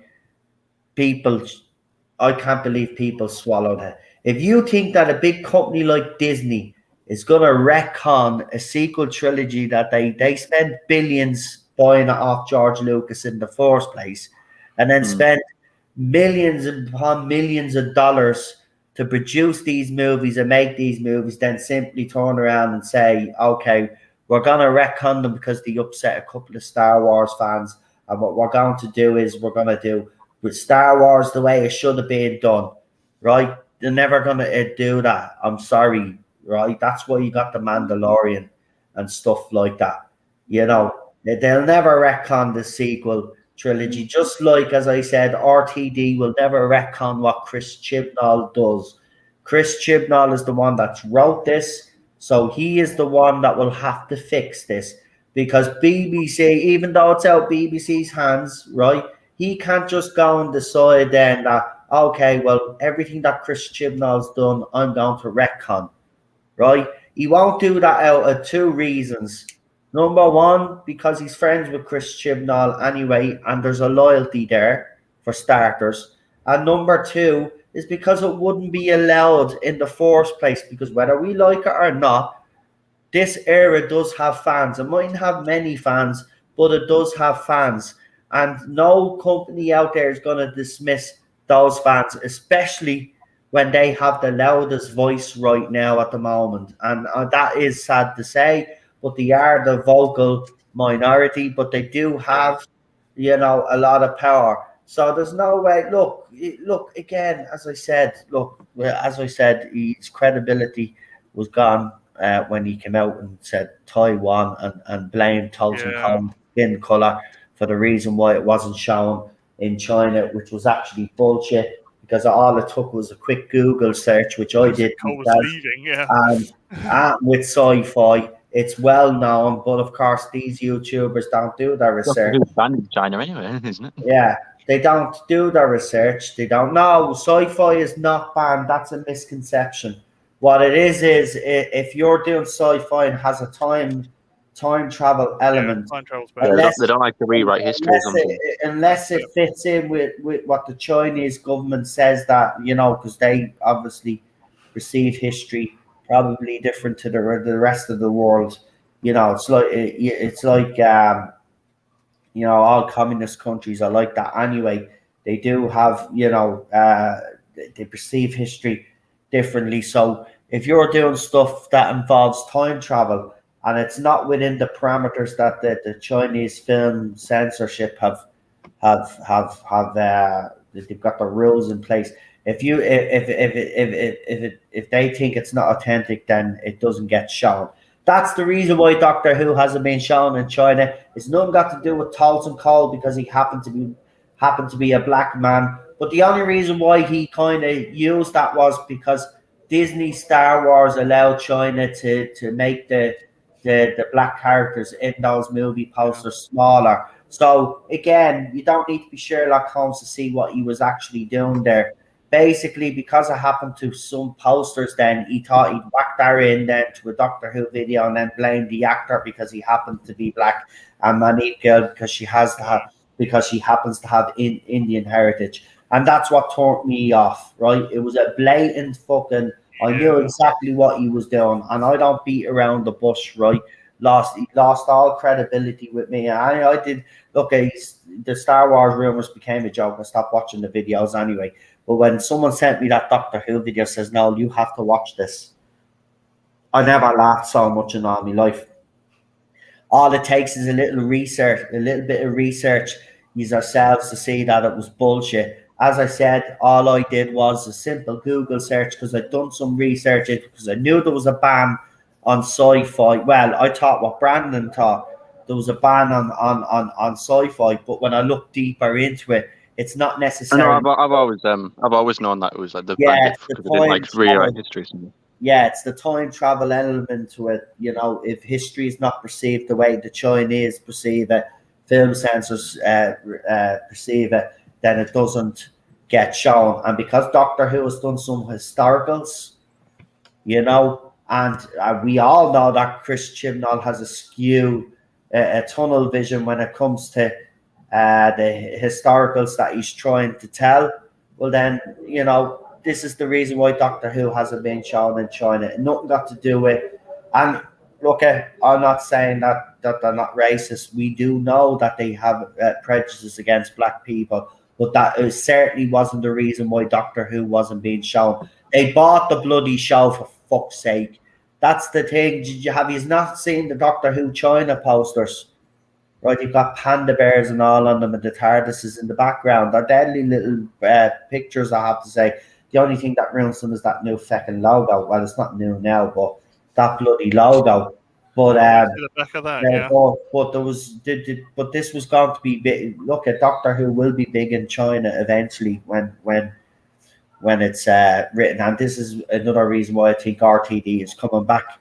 Because he won't concentrate too much on historicals, but when he does do historicals, he'll do it in a way that he'll make sure that Chinese censors will have no problem with it, and Doctor Who will again become a global phenomenon. But this is what I'm telling you. You know, been saying it for ages. I even say about myself, don't take my word for it. Go and do the research yourself. It's very simple to do the research if you have the motivation. The problem is very easy to find as well. Are supported by fanatics, and they are fanatics. You know, they call them fans and all of this, right? They're your subscribers, but apparently they're fans. But here's the thing: that they'll believe them blindly, even when the evidence is smack in their face. They won't believe it, and the amount of people that have been telling me that he's being right, and also, well, show me one instant where he has been right. And then they get into an slagging match and all of this other rubbish because they don't want to admit to themselves that they've been following someone that's been feeding them bullshit for the last few years.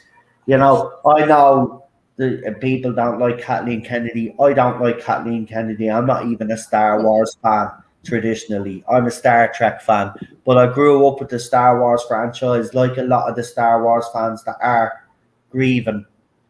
Yep. But that's what I don't like is the fact that he preyed on grieving fans. Now I'm not saying he's probably being fed bullshit, but even the most intelligent person would know that what they're being handed is bullshit, but he runs with it anyway.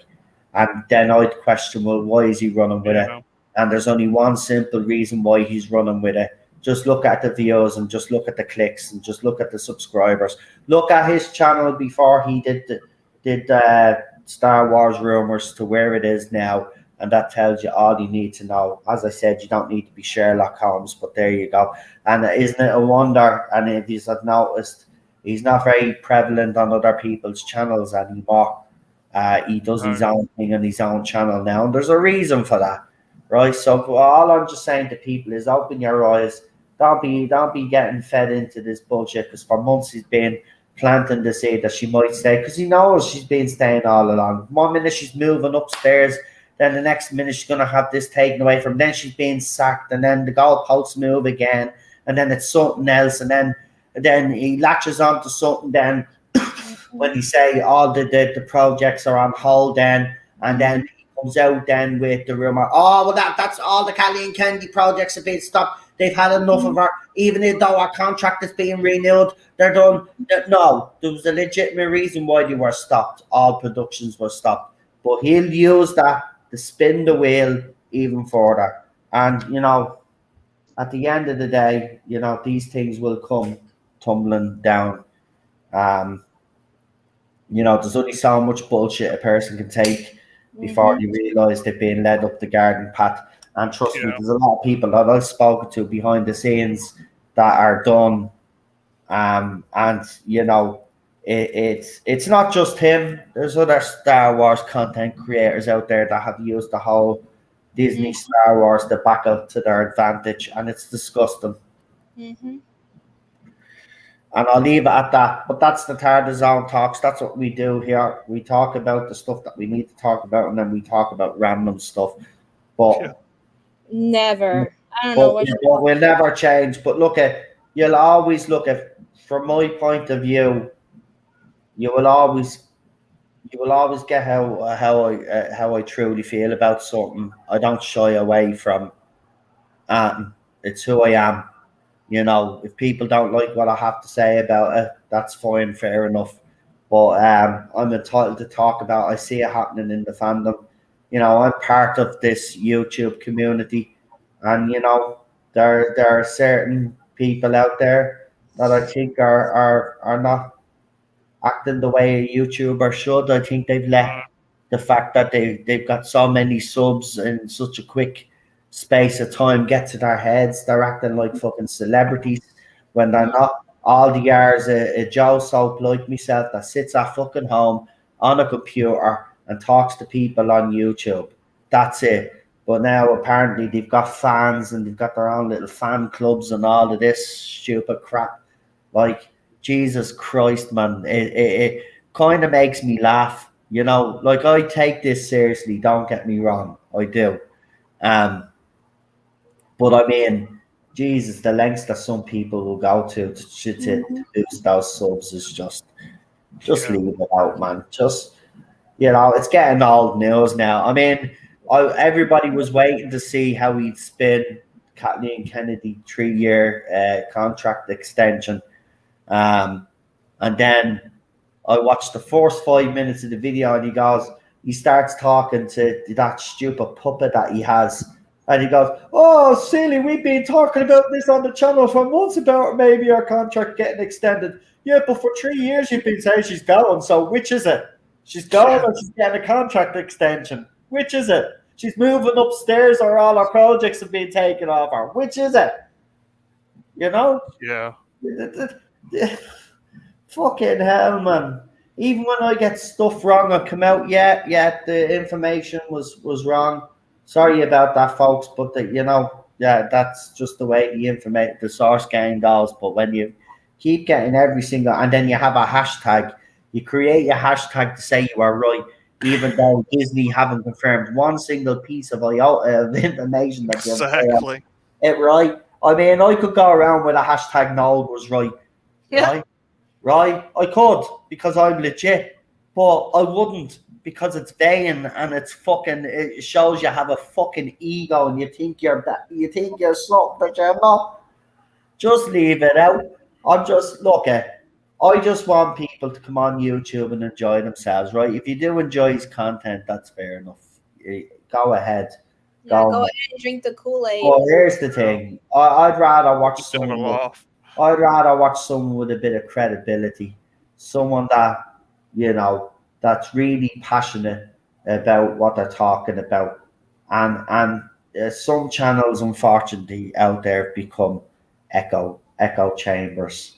Some of the thing they And- hate, haven't they? I'd take him more seriously if he didn't have a bag over his head and talk like a proper person. And actually, Oh, that video in the car was funny, man. Plastic bag. That's why I took it. That's why Because he I have couldn't it. wear the mask. I was like, what the fuck, man? A grown man, wherever you are, in a fucking mask, man. What? Yeah, you don't want to show your face because people will know what by just looking at your face that you're probably a bullshit artist anyway.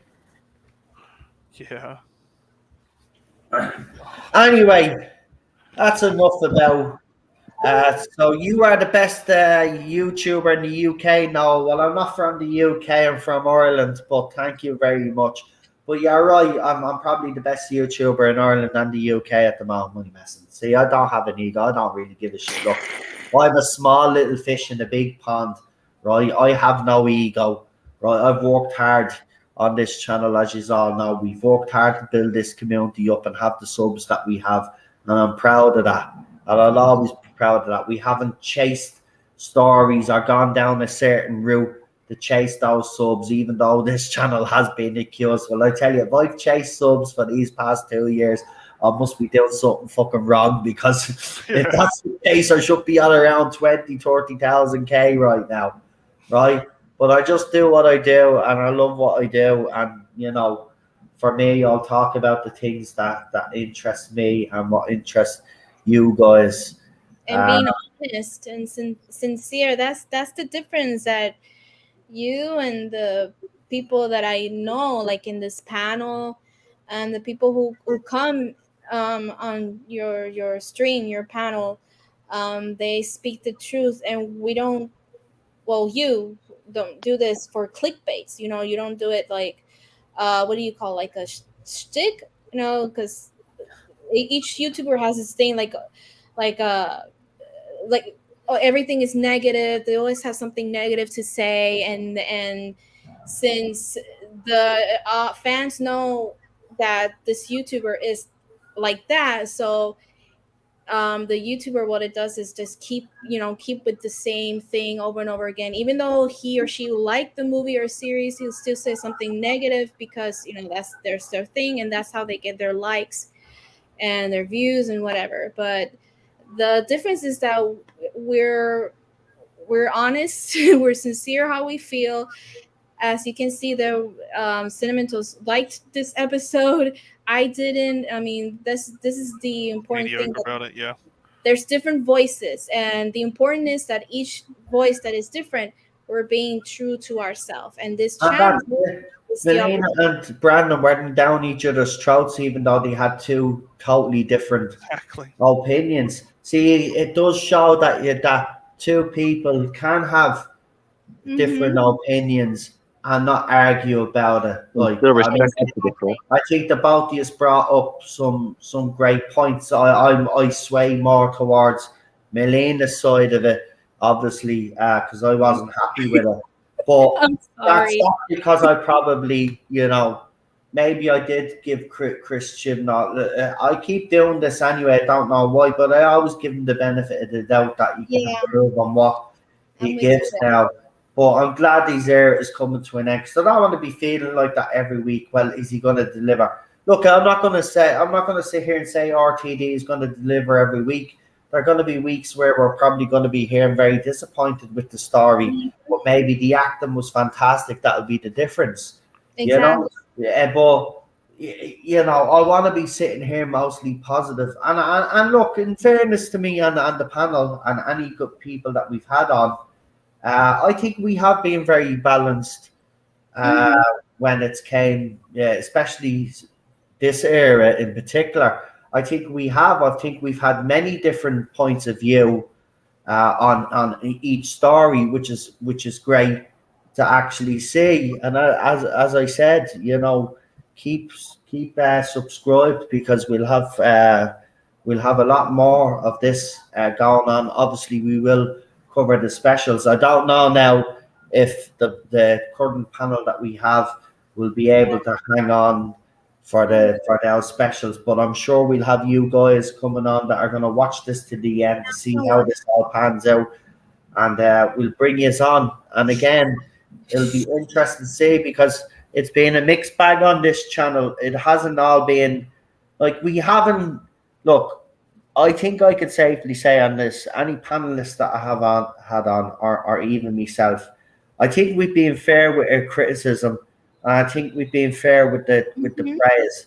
But we're not criticizing for the sake of criticizing, and that's what I see a lot happening on other channels. And that, it's just they just want to complain about everything. They've nothing positive to Can I say. just say something, if that's okay? Yeah, go ahead. I was just going to say, I was thinking about this the other day, and I was thinking about what to talk about, because I was planning on coming on tonight, and I was thinking, right, I actually really enjoyed this episode. I know a lot of people didn't, and I thought, well, I'm not going to come on and just say I didn't like it just to please people, to sort of go along. I know I'm probably the odd, but I know I'm the odd one out here probably, but I think it's great that people like me and Melina can actually talk about it. She can say her side of things, I can say why I enjoyed it, and there's no shouting, and we're just discussing it. There's a mutual respect there. Exactly. I think is what's important. That's it, and that's what I want as well. I don't want people to just come on and to just hate it. If you genuinely like this, like the episodes, I encourage people to come on just as much as those people that don't obviously like it. And even those people that don't like it do have positive things to say. It's not all negative, and that's the thing though. And I think that has to be said. But there are just some YouTube every week. It's just like negative, negative, negative, negative, checkbox, negative, negative, checkbox, diversity higher, neck, all this. Exactly. That is the same thing over and over again. Like the diversity higher, the diversity point, etc. Yes, I mean not everything is that problem. And you can tell that they would just watch the series or the episode with just absolutely closed minded, and just seeing any person either from like that is not white, let's just put it that way. Definitely. I know it's becoming tired though. It's becoming tired. Look, we know that we have the diversity inclusion strategy and all of that. I get that, but yeah, and don't get me wrong. I think this season in particular that's been less prevalent as it has been in the other two seasons. Yes, there's still a lot of diversity going on, but look at the characters that they actually do have. Yeah, okay, some of them are developed poorly, right? But it's at least they're not just showing up in the scene and being killed off. They're turning up and they're popping up every once in a while. Like, so there's an improvement there on Chris Chibnall's behalf when it comes to putting these people and these characters on the screen for a lot longer. But again, it's still, because there's no proper character development, to me, it just bangs of him being, I think disrespectful would be the word. You've got, if you're going to be introducing characters and introducing, all of this politic, right? You've got to be very careful. You can't alienate your audience, but at the same time, if you're introducing new LGBTQ plus characters, as they say, you have to treat them with the respect and dignity that you would say a straight character. Yeah, I'm just sick of the way he's done it. He has been lazy, but I think this season in particular, he has upped his game and his characters. Like, I mean, for example, Dan's girlfriend, right? I nipped this in the bud the first night, but a lot of our people were calling her a diversity hire. And I strongly disagreed with that. And I still do, because she's featured since, right? But she's going to pay, obviously, in the next 2 episodes, she's going to feature heavily. Just like with all the other characters that he's introduced. The problem I've had is he's introduced way too many characters. He should have had at least, he's got about 12 or 13 characters that he has, right?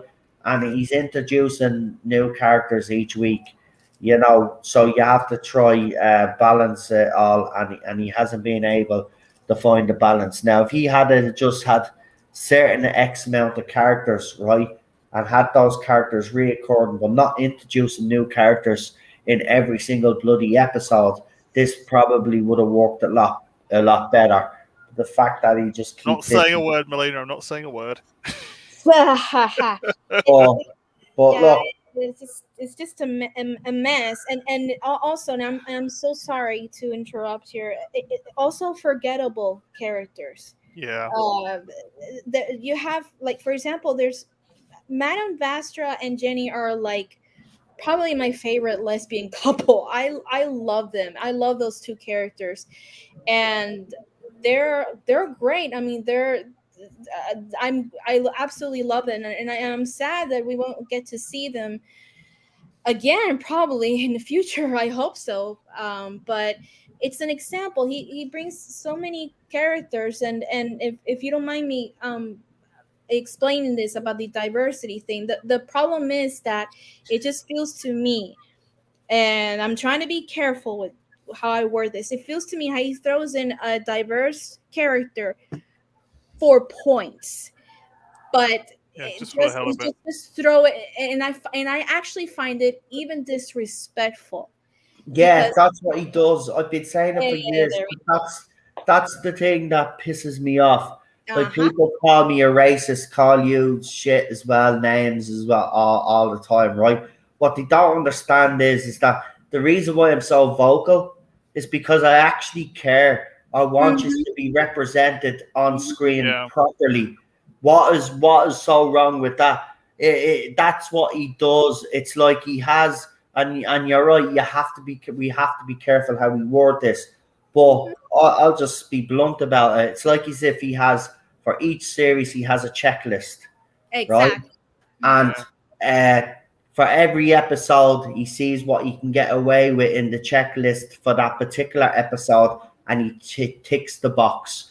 And that's what he's done for the past two series in particular. Now, I think this series, I think the casting has been spot on, and I think he has cast based on talent. The problem is that his characters are so bloody weak that it doesn't matter that you bring in excellent cast; they're going to be let down by his writing. But that's the one thing that I've seen during these episodes is the amount of YouTube channels who I think are selling themselves short, in fairness. Yeah, I get it. Chris Chibnall has fecked up Doctor Who, right? The Timeless Child is a horrible thing. It's an abomination, and it must, and rightly so, it's hated. I hate it myself. But if you can't be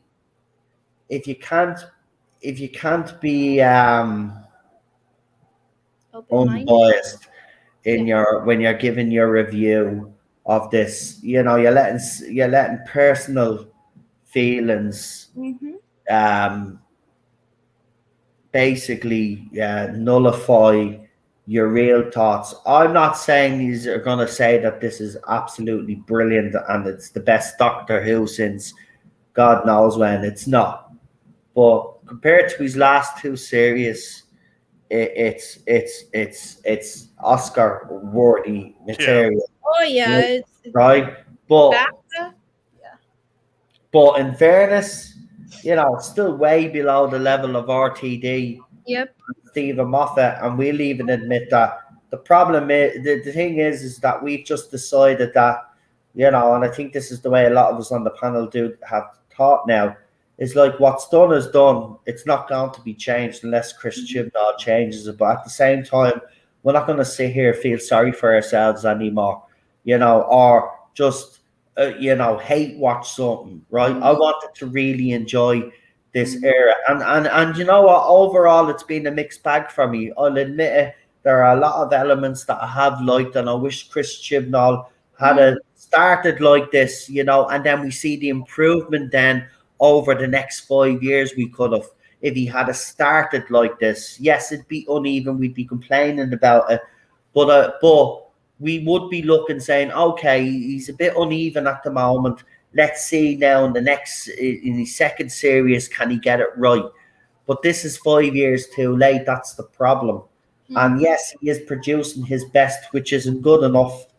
But I just wish people be just more honest. You know, I get it. Chris Chibnall's pissed us all off. He's hate the timeless child.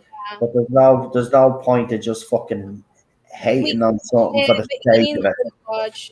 There's no point exactly. You know, I agree absolutely everything you said, and I mentioned this last week. I know I've said it out of spite many times, but that I wanted this era to fail, that Chibnall is a hack and blah blah blah blah blah, and oh Jody sucks and all that stuff. But you have to put. I mean, people out there has to, and I'm saying people, fans in general, has to put in our position. I mean, the Timeless Children was a huge. You gotta admit, whether you like the episode or not, it was a huge thing that changed the whole history of Doctor Who. Yeah. So you're gonna have all kinds of reaction. You're gonna have people who are going to be, oh yeah, that's great, oh gosh, and there are going to be other people, which is the majority, that are going to be extremely pissed. So you have to understand that there are, like myself, like, and you, Noel, and a lot of people said the things out of anger and out of spite, but right now, when I started watching this series, because I love Doctor Who, and despite of everything, I wanted to give Jodie a chance because I knew this was her last series, and I knew this is Chibnall's last series, and I was hoping and saying, like, okay, you guys are gonna prove me wrong. I have faith in you. You can do this. Come on, Jodie. I actually don't want Jodie to be known as the worst doctor. And it's sad because maybe if there's a possibility of actually no, there might be no possibility of an actual future female doctor.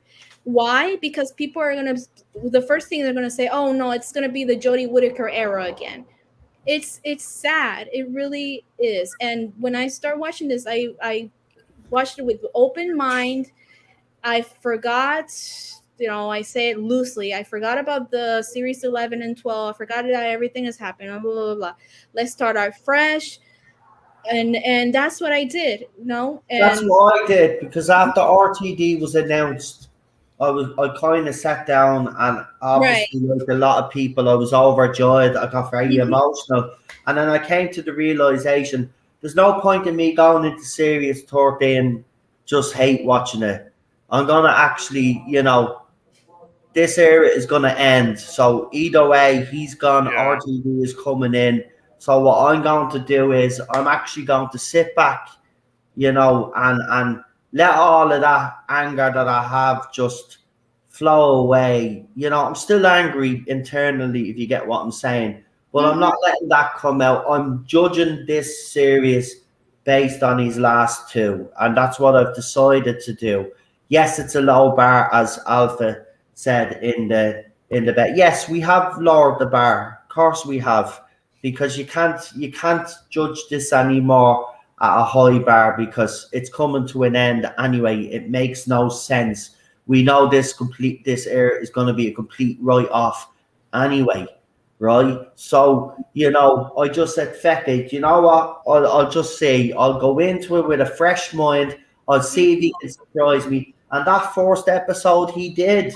He surprised a lot of people, including me. I couldn't believe it. I was like, why couldn't he have started like this? I was really egging him on. And look, he still has 2 episodes to go. The Weeping Angel story was a bit of a bummer for me, because up until then, it wasn't great, but it wasn't bad either. And there was interesting things that I wanted to see. But the Weeping Angel story has put a bit of a sour taste in my mouth now going into Sunday. But I will watch, and I will give it a fair shake like I've done with every episode. That's not going to stop, and the panel will be the same. They will judge it on how they see it. But go ahead, Melina. We'll let you have the last word, because I'm going to wrap up. But what do you want to finish with? First of all, I want to apologize for the rant and babbling.